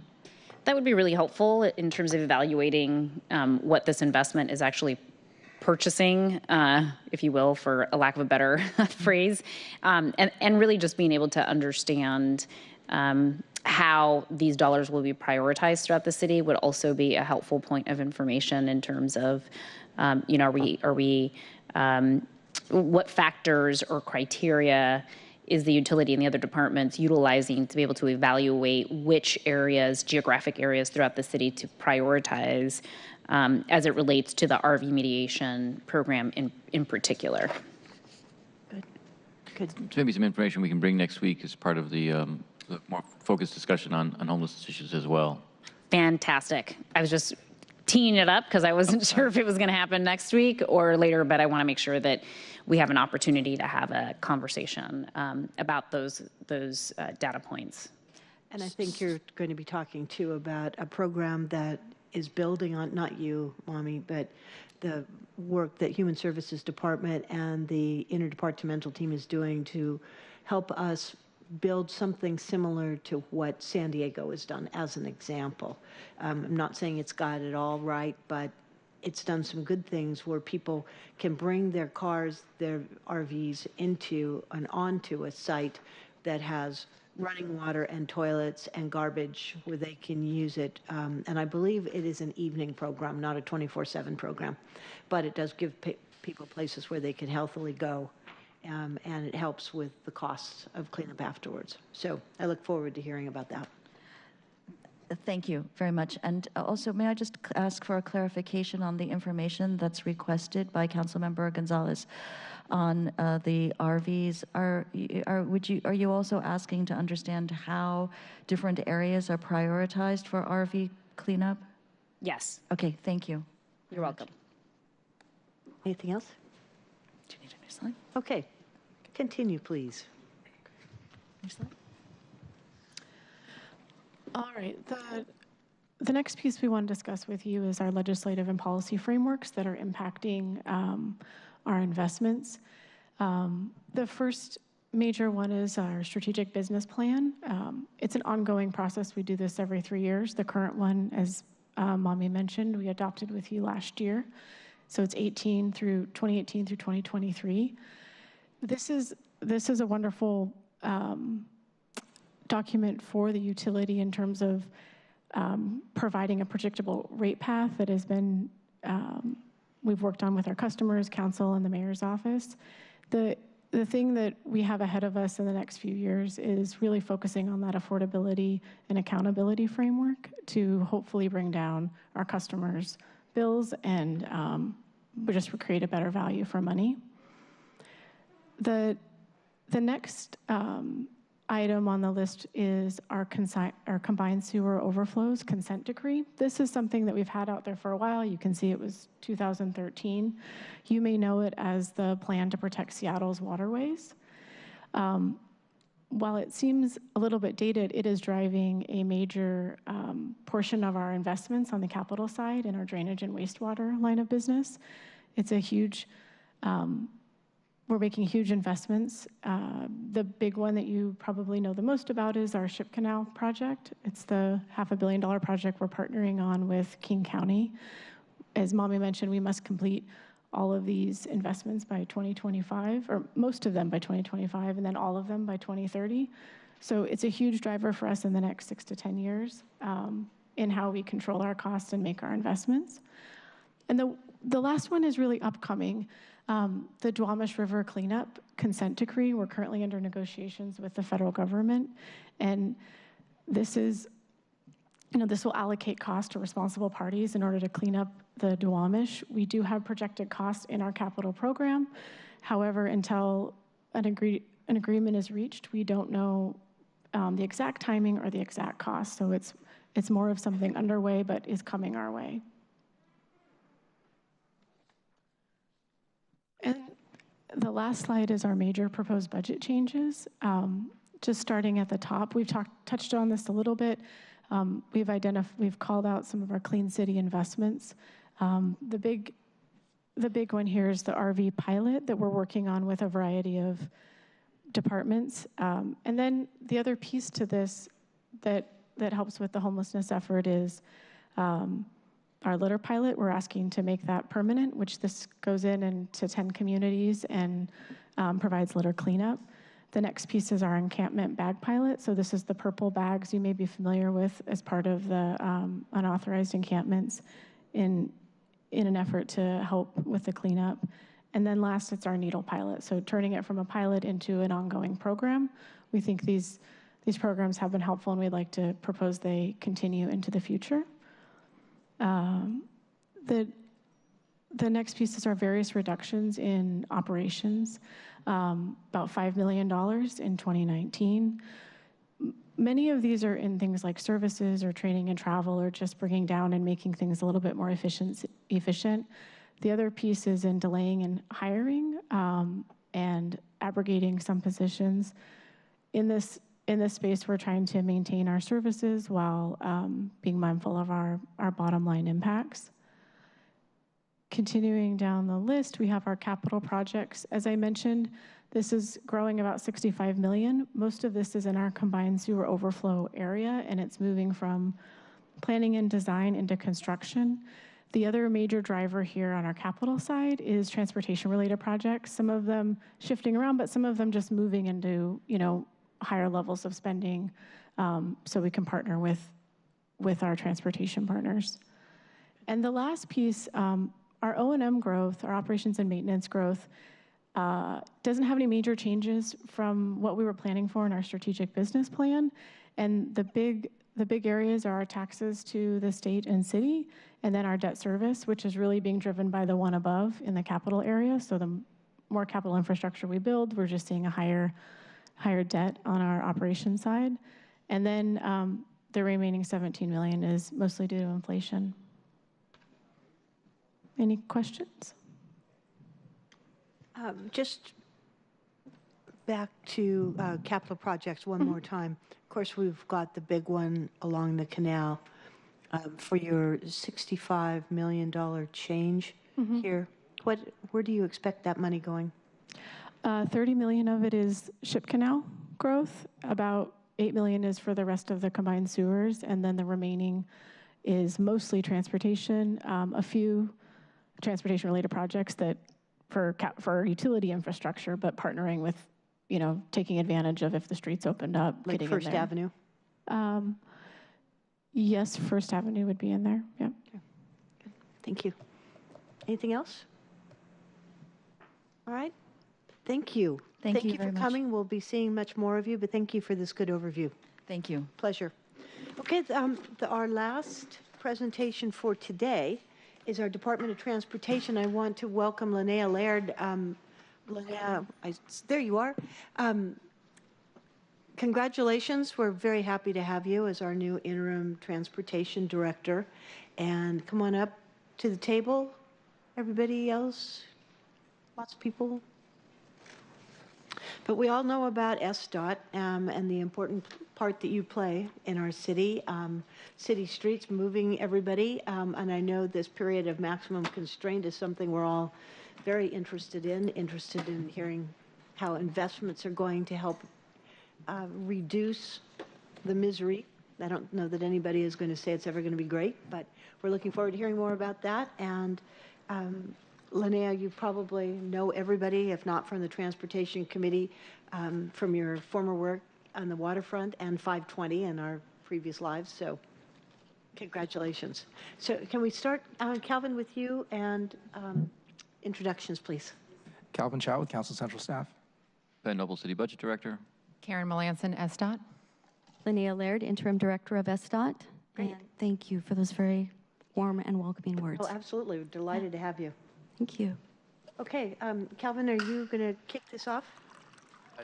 No, just to say that staff are obviously here to take any feedback from you on issues that you want us to make sure that we delve into in more detail as we get into the budget. Very good. Okay, thank you. All right. All right. Thank you. I can't tell you what a pleasure it is to be here and how much I have enjoyed being an interim director. I am now into my 4th week. So I wanted to give you a few of my perspectives on SDOT based on 4 weeks. One, it's a really hardworking, dedicated, and talented staff. And they are doing their darndest to keep me busy as they inform me of the work of this agency. So it's been interesting, it's been exciting, and it's been rewarding. But the credit really goes to the staff because they have worked really hard. One of the things that I want to say is that they have a really huge and diverse portfolio. And when I look at the environment that they're working in and all the growth in the region, as well as the challenging construction work that's going on right now, it's really amazing to look at the program that's been delivered and the one that's before us. So I'd like to mention just some of the work that the agency has been working on. And we continue to work on core deliverables like safe routes to schools and blocks of sidewalks and crosswalks and bridge spot repairs and installing curb ramps. I mean, there's core deliverables that are a key focus of everything we do. We repaved 35 lane miles of arterial streets. We restriped 1,100 of those. We've installed 2,500 crosswalks, 6,400 regulatory signs, and I could go on and on. So a lot of base and good work has gotten done. We also work on spot improvements through the Transit Spot Improvement Program, where we try to deal with what we need to do to keep transit moving safer and more effectively with red bus lanes, painting them, looking at regulatory enforcement, and providing spot improvements for even the pedestrians. And then we also, and this is something that I think is an important component, is they've established a transportation equity program which is aimed at eliminating racial and income-based impediments to jobs and education and how we play in the community and internally. So I think that's a good stroke of business. But let's talk about the 2019-20 budget. And I've already said we're in a challenging construction environment, but our budget provides for the department to continue to focus and perform the critical work that is needed on both our core services and resources to continue to deliver. So, Move Seattle.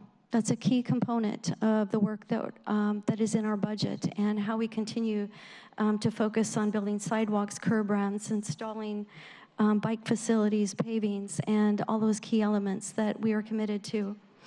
It enhances the basic services to invest in paving, bridges, and seawall maintenance.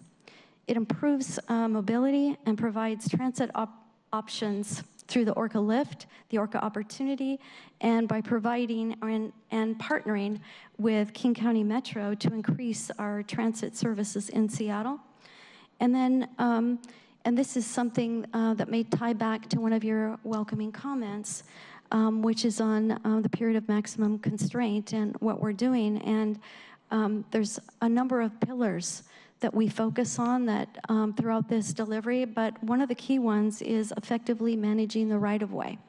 And this is looking at all of those things that we can do to provide information and doing very specific upgrades like signal upgrades and cameras and timing and staff, so that we can actually do a good data or good way of gathering data so that we can actually manage the systems we have.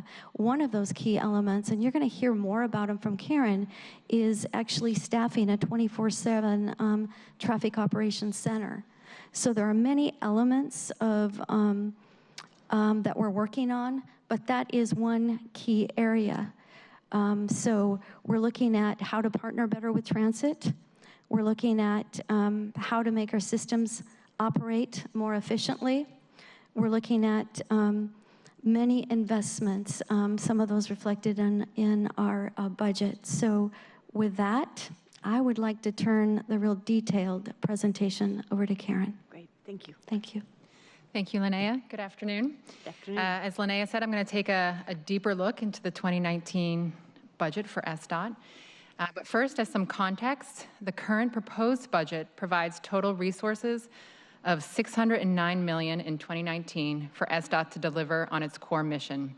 This includes maintaining our existing assets and focusing on basic services, managing the mobility of people and goods throughout the city of Seattle, and engaging in effective management of the right-of-way, as Linnea mentioned. We're also focused on meeting voter commitments, including Move Seattle and the Seattle Transportation Benefit District, or SCBD, and delivering on basic services. Karen, pardon me, we already have a question.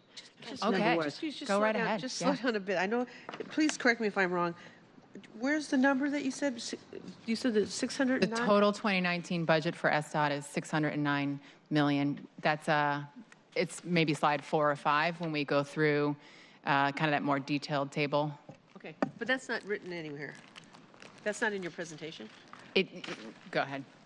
I mean, we can later in the presentation. We can move. This is actually my fault for having advanced this slide while poor Karen was trying to do her introduction, for which I apologize. I was trying to be helpful. The reason why I just do that is just because I just like to start with what are we starting with. So for 2019, $609 million, correct? Yep. It's on page 4 of the slide. There you go. That's correct. All right. That's the contextual. And we'll spend more time on that later. Okay. Thank you. Yeah. So it's okay. Why don't I just jump right in? Just try to give a presentation from not a left to problem at right. all. Please, flag me when you have questions. So we're going to start off by looking at 4 of our performance measures. These 4 are a subset of the over 80 performance measures that SDOT uses to hold ourselves accountable, including publishing our performance on 2 online dashboards, the Capital Explorer dashboard and the Levy to Move Seattle dashboard. And we also publish a Moving the Needle report, which contains all of our performance measures. So these are just a small subset. The first 2 measures here focus on or are representative of some of the basic services the department provides. First, looking at filling pothole requests within 3 business days of receipt, and the second is constructing safe routes to school projects. On the filling potholes within 3 business days of receipt, you can see that as of August, we're at 95%. As we slide into the rainier and colder months, we are anticipating being somewhere around 85, hopefully north of 85%. And we're also looking at pushing that 2019 goal, given our past performance, pushing that goal up a bit. So we'll be looking at that as well. For constructing safe routes to school, the goal in 2018 was 28. While the status does say 8, we do anticipate having them all complete by the end of the year, with the 2019 goal of 32 safe routes to school. So is that on your dashboard? Can details be found on your dashboard about these? Yes, they are. Because safe routes to school is one of those things that people just really want to know about. So if it's easy to find or searchable, that'd be great. Yes, and happy to send you that link. Right, so as you know, safe routes to school, they're comprised of a combination of safety improvements. So the second 2 measures are focused on delivering on our voter commitments. As I mentioned, SDOT has 2 voter commitments, STBD and the Levy to Move Seattle. So the first measure is our commitment to provide 72% of Seattle households with a 10-minute walk to frequent transit service by 2025. We are on track to meet and possibly exceed this goal through both our transit purchases and, thanks to your passage of the STBD material change legislation, our capital projects that improve speed and reliability. I'll also note that it is looking like we will meet and possibly exceed the 72% before 2025. Karen, one of the items that was in the mayor's budget was about increasing the number of hours of bus service. So we've increased them a lot since Move Seattle, and I think she's calling for, 120,000 additional annual hours. And we read that Metro's constrained mostly by not having enough space to buy and place and maintain the new bus fleet that would be needed to accommodate that. And the hiring of bus drivers is a challenge as well. Can you talk a little bit about how does that work? Is it possible? Is it incorporated in this budget? Right. Do we believe we can do it? And Right. what do you need from us? Sure. So this budget provides for 100,000 additional transit hours, and Metro is committed to those 100,000 hours. We have worked with them extensively to make that transit service purchase. I think what you're referencing is we continue to have a desire and a push in Seattle, and we're working with them on this to purchase additional hours and additional peak service hours in particular. And we are working with them. We're going to go through a pretty intensive effort to look at if there are ways that we can peel back some peak service hours or work with them to get there. But you're right, they are constrained by the number of buses that they have, including layover and base capacity. It's something that we continue to work with them on. Right. It's not under our control, but we definitely need to be good partners with them. Right. Have them be good partners with us. And just a little further clarification there. The additional 100,000 hours for Metro would be phased in over both 19 and 20. So they're in March, and then again in September, there's opportunities to adjust service levels. So that will happen again in March and September of 19, and then again in March of 20 as the full 100,000 is phased in. Great. Right. Okay. Good. And how many? And maybe you know this, Karen, off the top of your head, but if we roll back to Move Seattle from the time the voters said yes to that levy, how many more additional hours do we have for bus hours now as compared to that prior number? Yeah, I do Looks know. like Linnea knows. I know, she's handing me the piece of paper. I was about to go. Since the passage of STBD, so not Move Seattle, but the passage of the Seattle Transportation Benefit District, we've added 325,000 service hours, and that will be through March of 2019, so that it does include some of the hours that we're purchasing in this proposed budget. So that's 300,000 additional hours over what Metro was providing prior to. Yes, that's right. The board.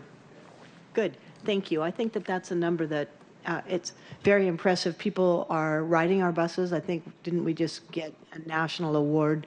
Metro got a national award for the bus service provided, and we're going to have to rely on that more and more so that people have options to get into and out of downtown in particular.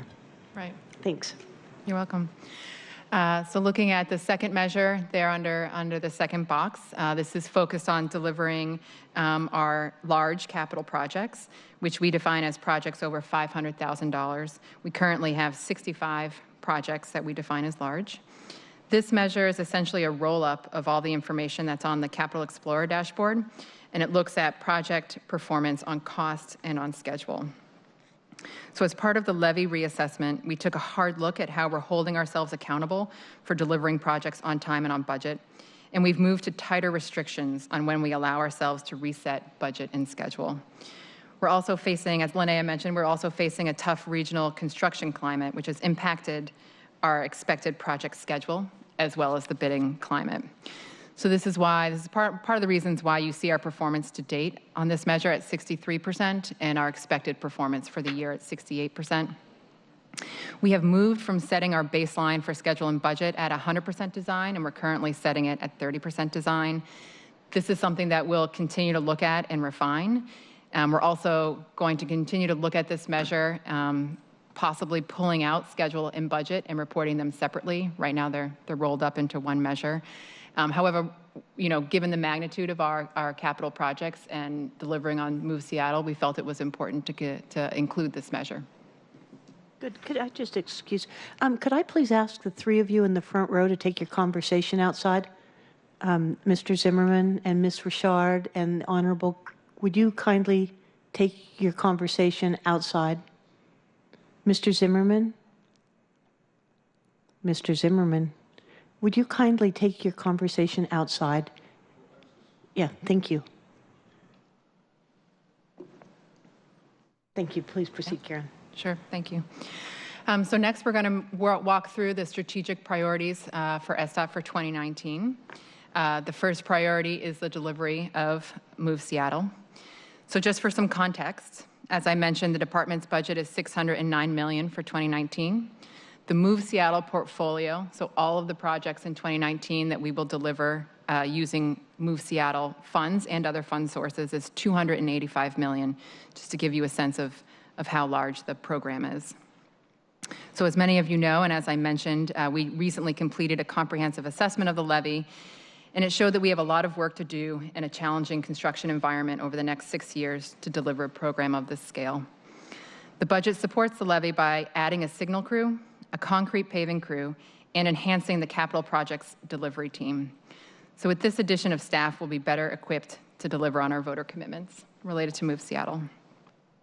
The mayor's budget includes funding for many levy-funded projects as well, including $5 million for additional curb ramps, $3 million for new sidewalks, and $2 million for neighborhood greenways. I just want to mention that the additional funding for greenways is in addition to the $12 million that's in the budget for the Bike Master Plan. So it's a total of $14 million for bike-related facilities. And this will deliver approximately 18 miles of bicycle facilities in 2019. Great. Can you tell me where I can find those numbers? What is that in your proposed budget? Yep. Because I'm not seeing it on your slide here. We didn't. The ones that I just listed out, right? They're not listed on the slide, but I can give you a table of all the puts. Good. If it's in the proposed budget, you can just direct me to that, but I'm not seeing it there either.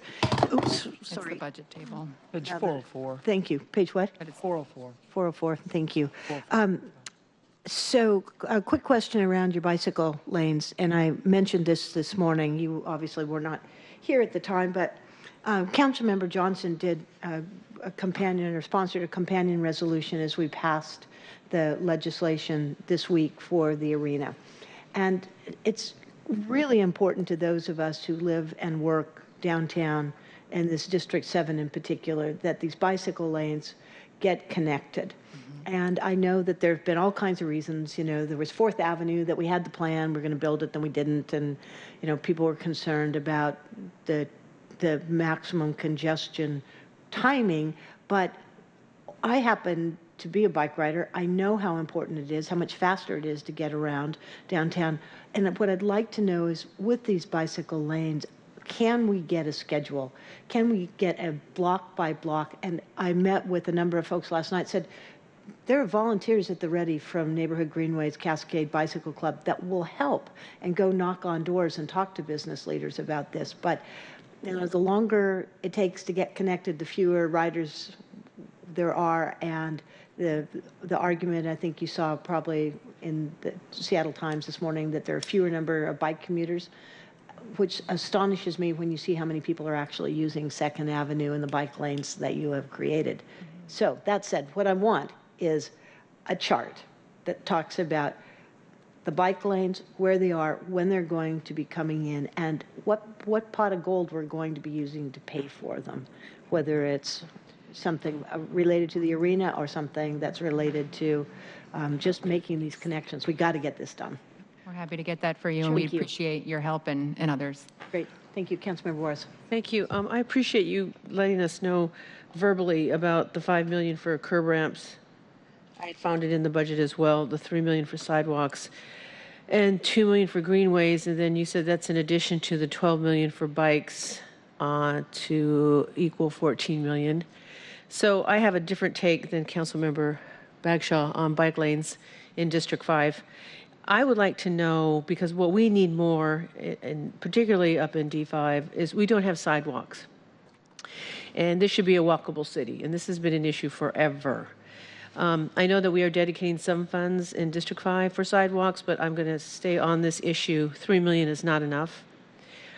We have 2 bike lanes in Seattle in D5 that aren't even used, 125th and barely Roosevelt.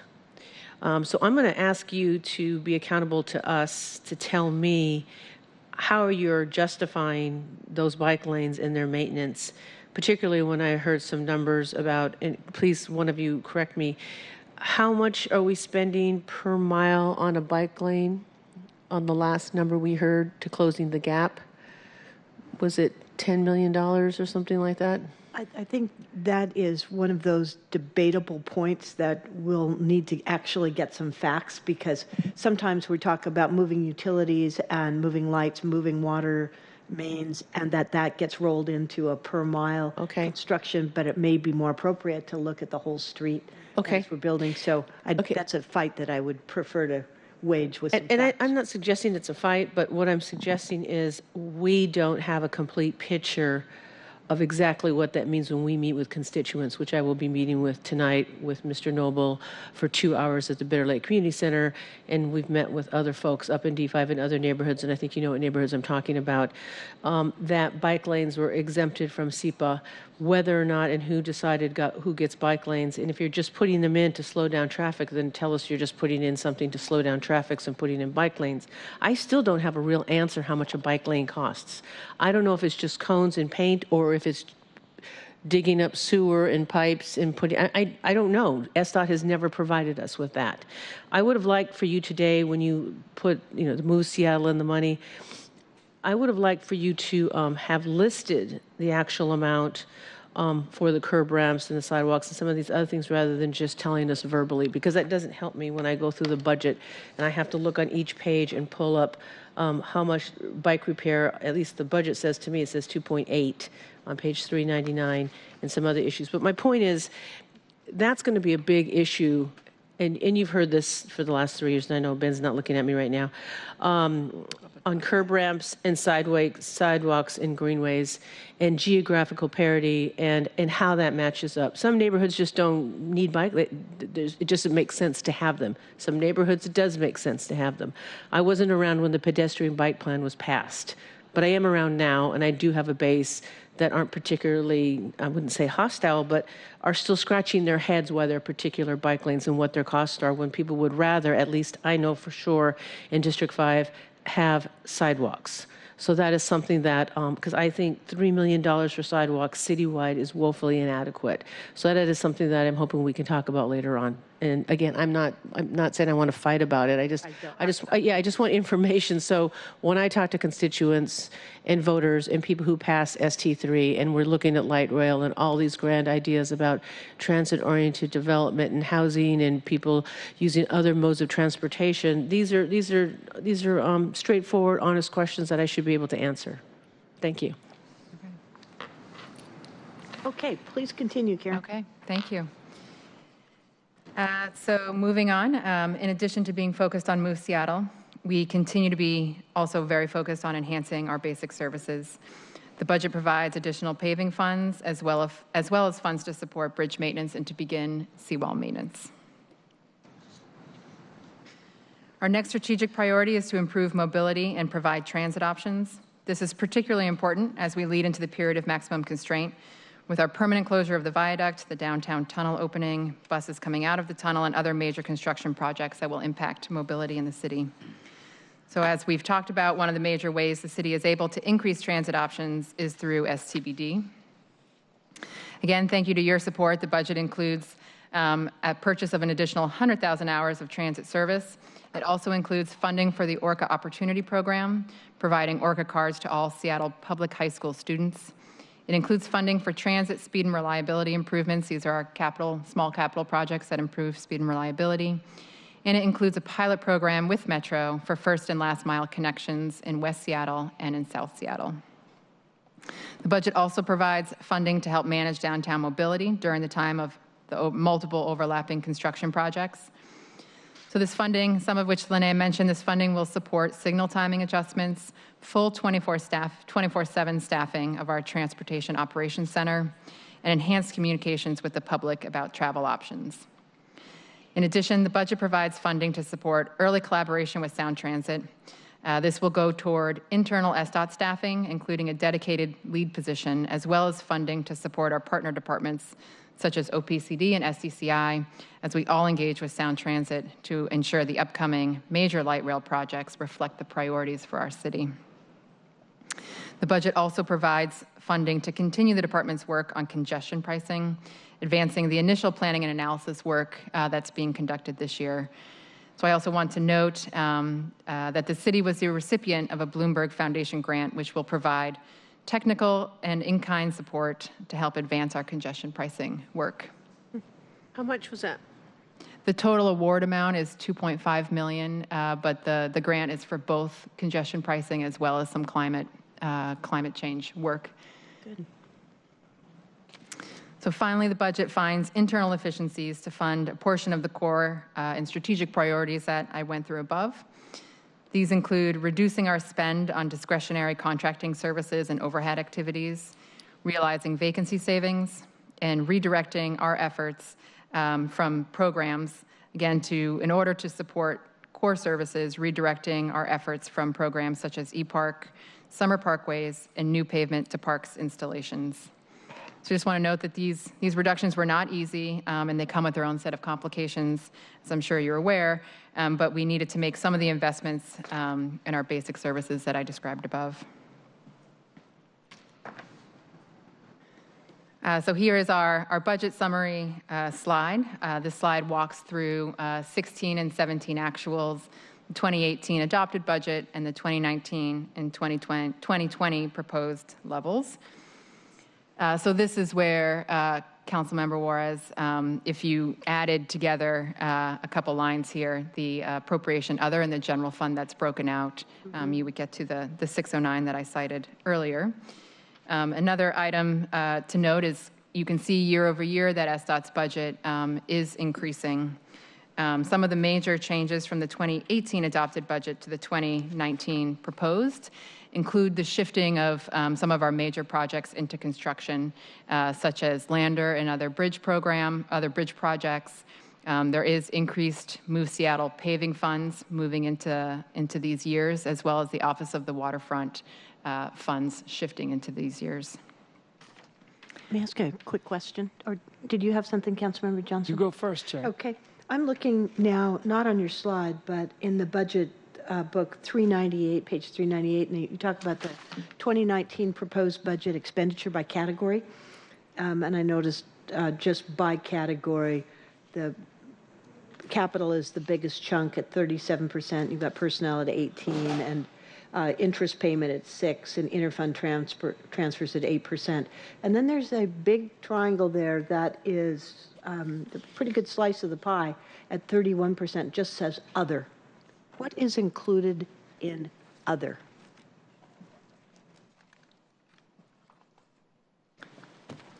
This table? 398 of the budget book. These are expenditures. You know, let me get back to you on that with some detail.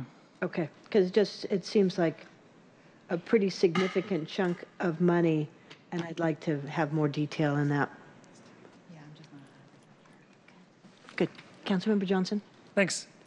So Karen, I've got a half a dozen questions that I just want to run through with you. And I want to start with the general fund appropriation. As I remember, we have a sort of base requirement.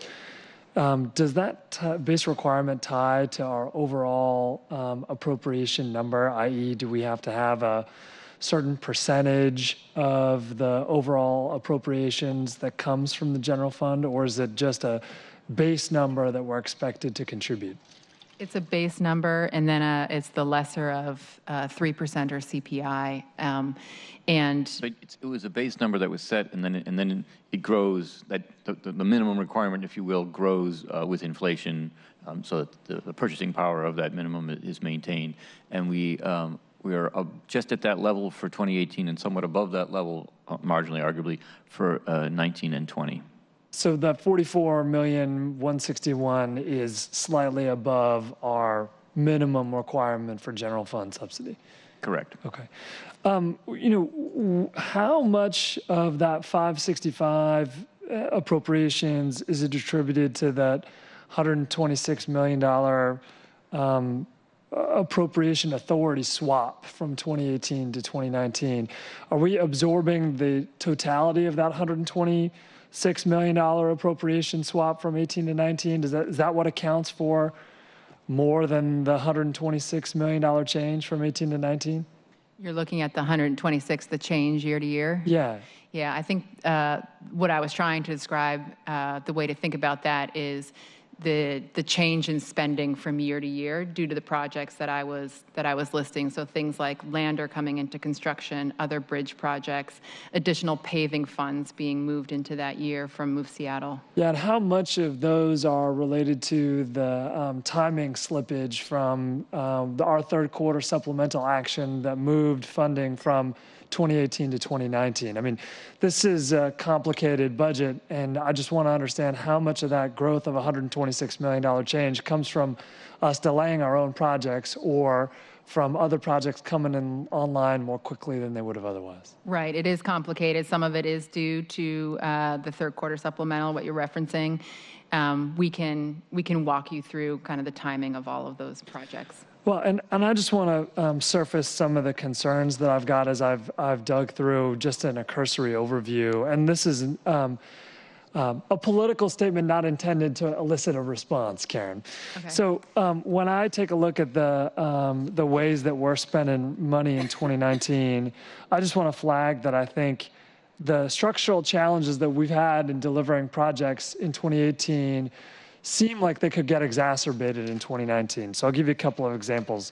The outline that you gave us indicated that we're going to have some additional staff members to handle some major maintenance issues, but we're still going to more than double our program expenditures on bridges and structures, and we're going to more than triple our expenditures on road maintenance. And that seems to me like going from $17 million in road maintenance program expenditures to $50 million, but only hiring one additional crew makes it seem as though we might continue to have difficulty in meeting the deliverables of tripling of the workload with only one additional crew to handle that major maintenance. Similarly, we're almost doubling the amount of money that we're spending on freight mobility. That may be just about the Lander project in and of itself, but if it's not about Lander, same thing. We're delivering $38 million in freight mobility expenditures with the same 4.5 FTE equivalent that we were spending $23 million on last year. Councilmember Johnson, can you tell us what pages you're looking at? That would make it a lot easier. I'm running through some real detail here, but I started us on page 417, and now I'm moving on to page 420. Thank you. Similarly, we generally have a pretty popular program with our Neighborhood Enhancements Program, which focuses a lot on the things that I know both Councilmember Juarez and I hear about from constituents related to neighborhood traffic control issues. We're taking that set of investments from $23 million down to $7.5 million. That seems like a really significant reduction. While at the same time on the next page, on engineering and operations support, we're again doubling the amount of funding that we're spending on bridges and structures in the engineering side, but having no full increase in full-time equivalents.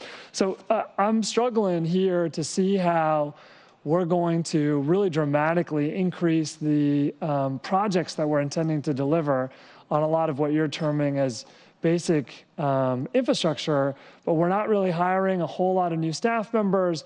We're faced with the same challenges of the construction industry that a lot of our partners are in the Sound Transit and King County world. It just feels to me like we're kicking the can down the road with this. And unfortunately, it also feels like some of the projects that are being deprioritized as this are some of the ones that are smaller scale that a lot of neighborhoods are asking for in terms of neighborhood safe streets programs, neighborhood enhancement programs to the benefit of major road maintenance issues. And so I struggle, and I'm hopeful that we can continue to do a good job of setting these targets and meeting these targets, but I'm not seeing that reflected in a way that gives me a whole lot of confidence in the budget right now. So as we move forward, I really look forward to working with the department over the next month or so to get a better understanding of that, because what I'm seeing right now doesn't feel like the rubber's going to really meet the road. Thank you. Just one thing to note, we'll be back here in December to brief on the levy program itself. So hopefully we can provide more context at the time. And I suspect that we're going to want to have more context before December. Sure. Happy to. Good. Anything else? No, ma'am. Okay. Thank you. Karen, go ahead. Okay. So the next slide looks at our legislative and policy framework for the department. We have two items here. The first is advancing block-the-box legislation at the state level so we can use automation to encourage the right behavior here in the city and not have cars blocking our intersections that restrict the free flow of traffic. So this is an effort that the city will be advancing. The second, as just ask you about OIR. Yeah. And they're involved in this. Is there something that we need to do to participate? As an example, Councilmember Mosqueda and I serve on the Association of Washington Cities. This is the kind of priority that would be very helpful if we got them backing us, because they oftentimes represent, not oftentimes, they do represent cities across the state. And I have found that if we can get the assistance of some of the smaller cities with their legislators, it makes a difference. Anyway, my question is, what's the strategy to get this passed this year? Because it's huge. Yeah, it is incredibly important. So thank you for the offer of support, and we'll get back to you. I think that would be very helpful. Thank you. The second item is the federal funding climate. As I'm sure you're all aware, our federal leverage assumptions in the delivery of Move Seattle continue to be a concern. We have revised the assumptions around how much federal dollars we are assuming in our program downward as part of the assessment. However, we still have a number of large federal grant requests that are related to delivering Move Seattle, in particular for the Madison corridor and for Roosevelt. And we'll continue to work with our federal delegation and our partners to move all of our grant requests forward and ensure that we are as competitive as we can be in the federal environment. This last slide is Member Johnson. I'm sorry, Madam Chair, but I have to excuse myself to go pick up the kids from after-school care. Most important, do you have any last-minute? You're right to flag that I would love to have us continue these conversations in advance of December as we continue through the budget process, and just want to raise up that I think there will be I'm hopeful that there will be more answers coming to us about how we can continue to deliver these important projects in a very concerted fashion very quickly. Thank you. This last slide is essentially a summary slide that covers the major changes in the 2019 budget, a number of them that I have walked through. One item that we did not cover that I want to note is funding for the existing streetcar operations. So this budget fully funds our operating debts with King County Metro for operating the First Hill and the South Lake Union line. It also fully funds the operations of both of those lines moving forward, as well as extends our operating loan by 1 year and provides for resolution of that loan through future property proceeds.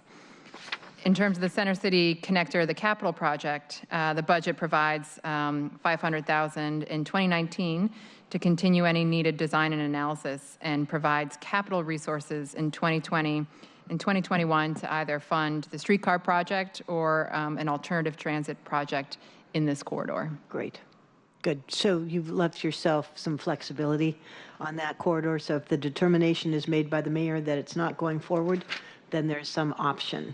And obviously it's trolley bus or bus or something that, but still, I just would like to put in an asterisk here to have a dedicated transit lane.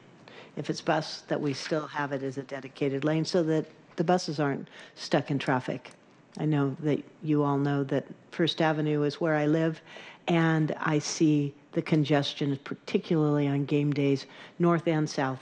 But if you're going from the north to the south, you can have at least 10 blocks of traffic backed up, and we don't want the buses stuck in that. Mm-hmm. Okay. Poor Karen. Okay. No, this that's wasn't fine. what I expected. That concludes our presentation. Okay. I'm happy to take any further questions. Well, I have just some matters that I brought up this morning in the morning session. And again, as we're dealing with congestion downtown, I would love to see, and this is back to my desire to have a matrix about what are the projects, when are they planned, and I understand that you can't commit 100%, but things like freight mobility, we've been talking about this for years. We've had the freight mobility study, and I have asked last year and the year before to have a block-by-block analysis about where trucks can go and if we need to have a different policy so that downtown deliveries are really focused after, Right. between, I'm making this number up, but between like 8 p.m. and 6 a.m. If there's things and policies that we need to be changing, now's a good time to bring them up. I think there's actually work that's been done in that area, and we'd be happy to come forward and talk about what we know at this moment, because I do think we have a block-by-block analysis. We've also been working with the University of Washington on studying some Right. opportunities, so we'd be happy to talk with you what the outcomes of some of that would be. Good. So we did have a briefing a year ago from the UW. They were here talking to us about the various options and looking at the, we call it the Copenhagen option of what they've done. Just really like to know if there have been decisions, what those decisions are, because like Councilmember Juarez with her constituents in D5 concerned about where are my sidewalks, for us downtown, it's how are people getting around and being able to move. Right. Councilmember Bagshaw, I see there's no members of the Transportation Committee here, but there was a presentation on some of that material at the last Transportation Committee meeting as well, so make sure to get that information in front of you. Thank you, Calvin. If you could get that for me, because I didn't see that, didn't know it, so thank you for doing that. Okay, anything else? Council President Hero. No, I'm good. It's good information. Okay. Councilmember Gonzalez, Councilmember Juarez, please. I just have a general question. I'm not trying to put you on the spot. I know that Mayor Durkin has put the Center City Connector streetcar on hold, and that's correct, right? Yes. That's correct. Okay. So what you mentioned quickly, but I didn't see it in your presentation. I'm sure it's in the budget, but of that, the funds for that, you said 500,000 was for design, and how much was for capital? So for 2019, that there's only $500,000, and in some sense, it's a placeholder as to either continue work on the Center City streetcar, if that's a decision to move forward, or alternatively, to conduct ever more thorough analysis on a set of alternatives. There are then capital dollars anticipated for 2020. They'd be bonded resources, so they're not cash that would be available in 20, but rather, and it may be depending on timelines that it seems unlikely that either Center City Streetcar or an alternative would move forward to significant construction activity in 20. But we've left that placeholder there because even if it doesn't, the resources that back up those bonds would be long term. So that we need to reserve that funding source, that funding stream, right, Ben, for whatever I get that alternative would be. I get that. What I'm getting at is, so you have $500,000 for 2019 that is a placeholder for design, correct? Correct. Okay, and then you said there's the money that could be available in 2020, determining on a policy what you do on going forward for capital. What's the approximation of that amount? It's 20 million in 2020. Okay, see, I'm sorry. I'm going to add this in. So, and again, I'm not trying to do a gotcha question. No, I'm just asking. No, I have the answer. So if we have this in a placeholder, is it feasible that any of those funds could be available for projects such as sidewalk construction or bridge maintenance or greenways or crosswalks? So that was my point. That the 20 million is not 20 million in cash in 20. It would be debt issued against CPT, Yes. against the commercial parking tax. So all that's really available in 2020 potentially to direct anywhere else would be the debt service for the initial year on that debt, which is not zero. It's probably a couple $100,000. But if we were to commit those resources to $20 million resource and to sidewalks or other things. No. I'm taking the question seriously. That those resources would then not be available once we sorted out what it is we want to do on First Avenue in terms of a transit solution. And the general conclusion, and certainly what's represented in the budget, is a commitment to some transit solution on First Avenue, whether it be the Center City Connector or some other solution. As mentioned by Councilmember Bagshaw, the potential for a bus in a dedicated lane as an example. So and again, just bear with me. So for the 500,000 that you say is a placeholder for design, that means that you're just holding that until you get to the point where you want to design. And again, I'm asking because I don't understand. So we know we anticipate before year end to have a better idea, have a firm idea of whether we're trying to advance the Center City project, in which case we'll need some resources to continue to develop that work. And based on what we know now, there's likely to be some level of redesign that needs to happen with, for instance, the trolley barns or some other issues. So that money could be used to continue advancing the Center City project, or alternatively, if by year end we determine that the project doesn't make sense to go forward, we'll then be wanting to move quickly to evaluate transit alternatives on First Avenue, and those resources would then be redirected or be directed to that purpose. So you think we'll be having the same conversation next year?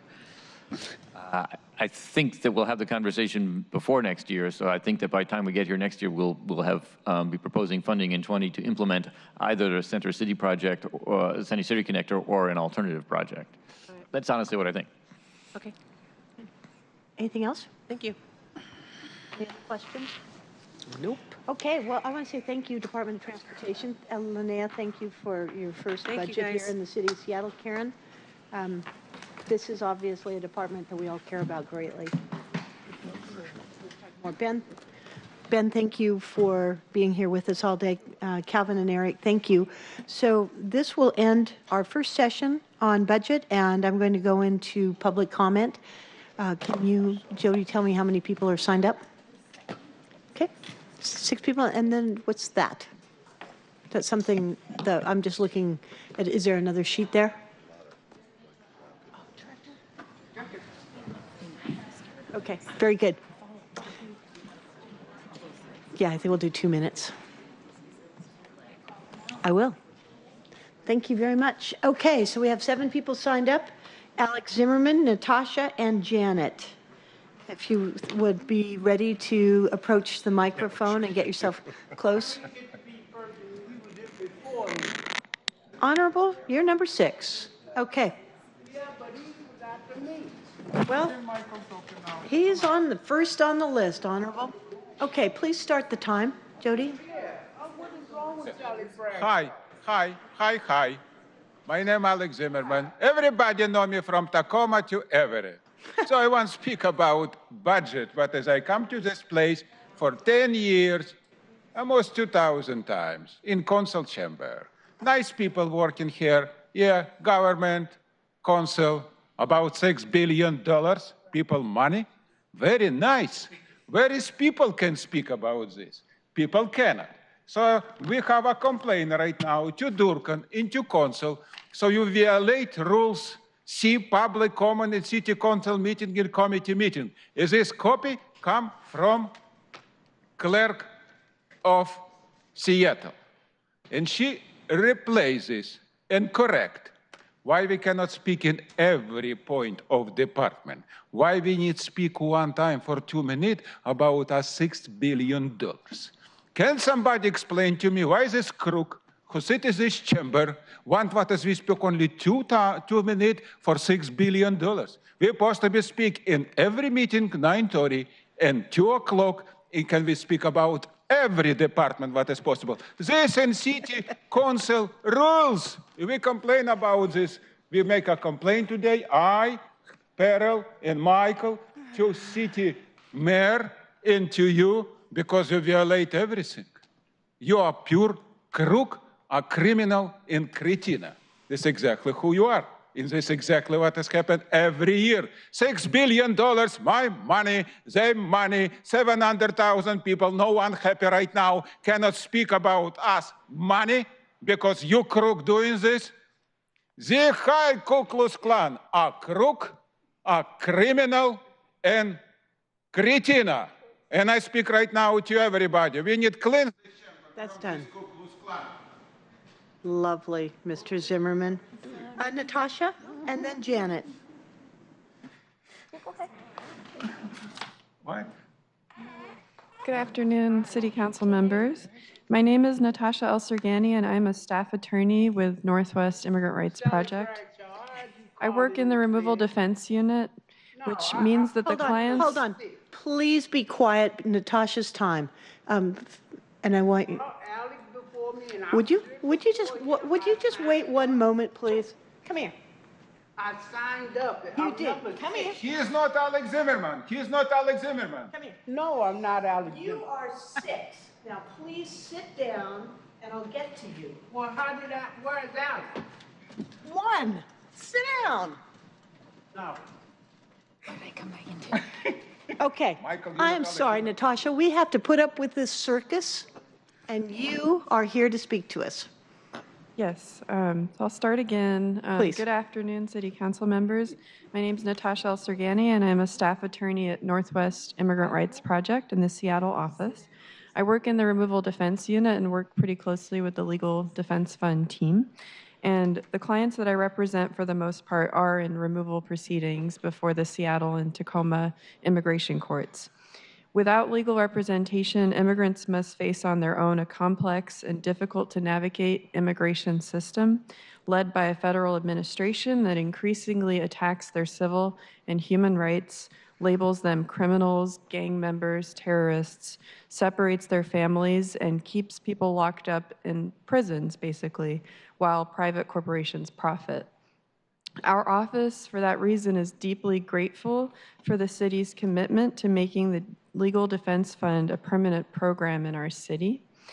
I've seen firsthand through my work how the LDF makes work possible that changes and transforms lives, and that there continues to be a great need in the community for legal representation, even beyond what we can do now. The Legal Defense Fund demonstrates the city's meaningful commitment to immigrant rights that reaches beyond rhetoric, which we really appreciate. And we hope to see this commitment continue into the future. And this commitment is not only to providing immigrants with lawyers, which is devastatingly needed in our communities, but also committing to the dignity and freedom of all people in our community, regardless of where they were born. So thank you very much. And thank you so much for coming. Appreciate what you're doing. Thank you very much. Okay, next person is Janet, and then it looks like Johanna, and then Marguerite, and then the Honorable. Hi. Thank you. Thank you, council members, for this opportunity to speak with you. My name is Janet Gwillem, and I'm the managing attorney of the Seattle Office of Kids in Need of Defense.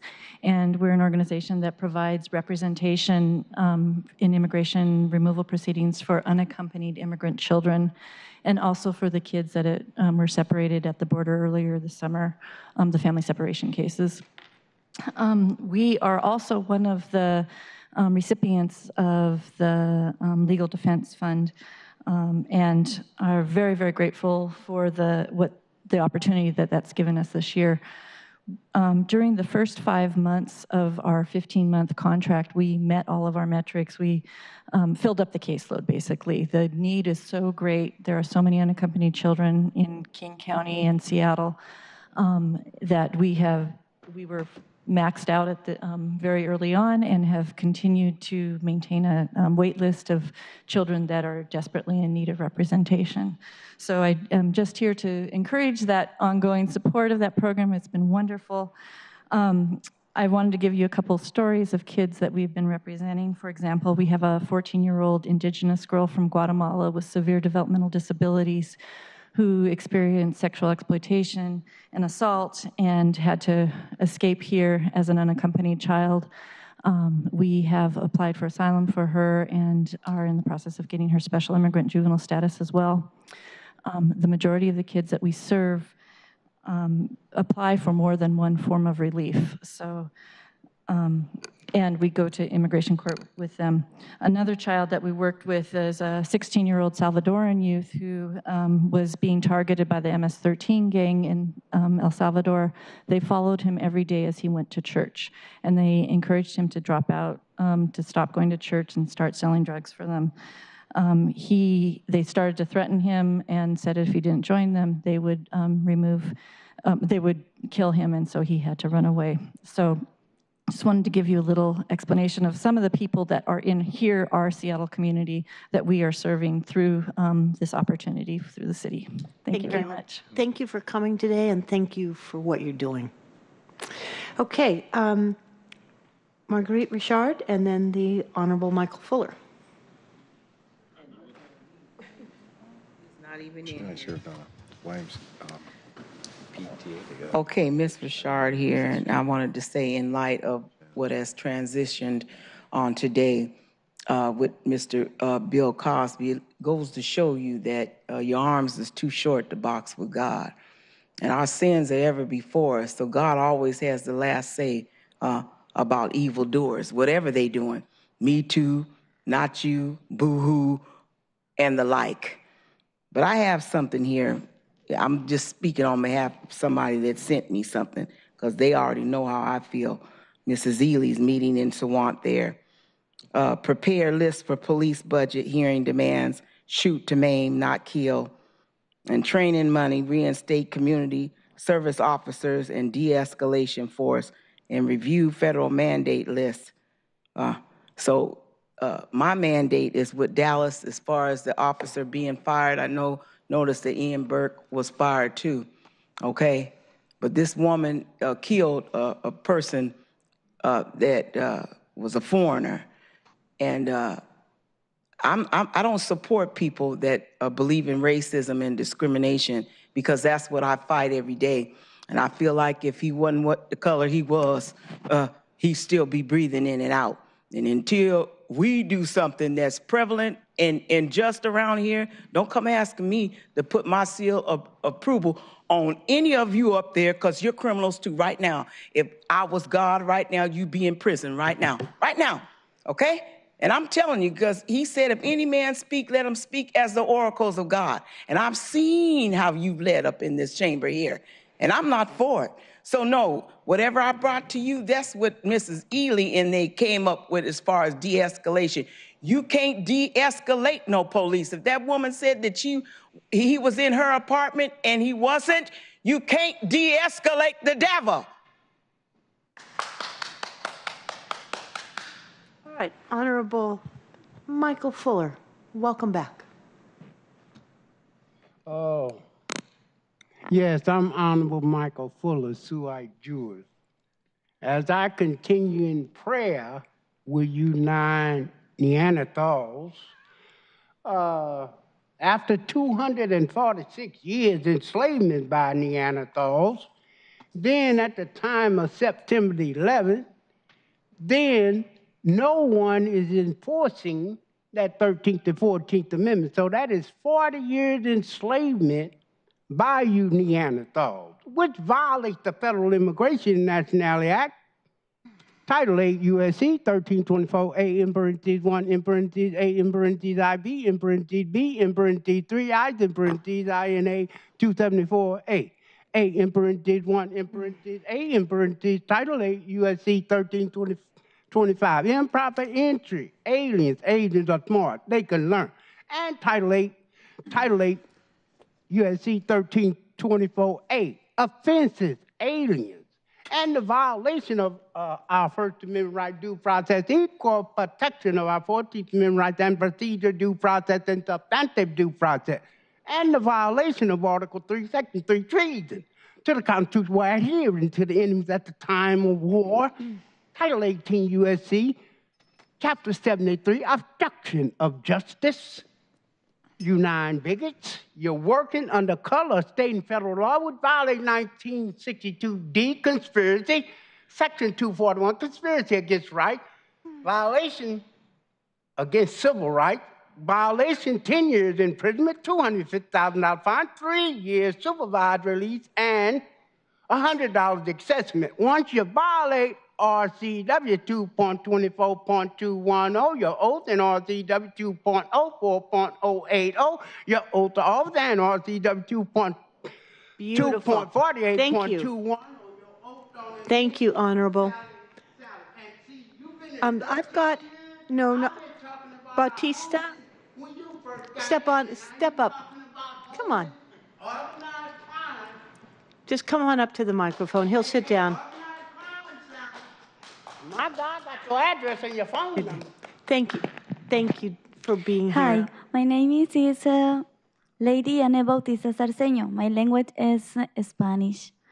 Mi testimonio lo voy a dar en español. Okay. El motivo por el que estoy acá es para hablar acerca del programa de red de colectiva legal. Yo soy una de las beneficiadas de este programa. Hace 8 meses que vine a este país. Vine con un sueño, huyendo lamentablemente de mi país, porque mi familia fue asesinada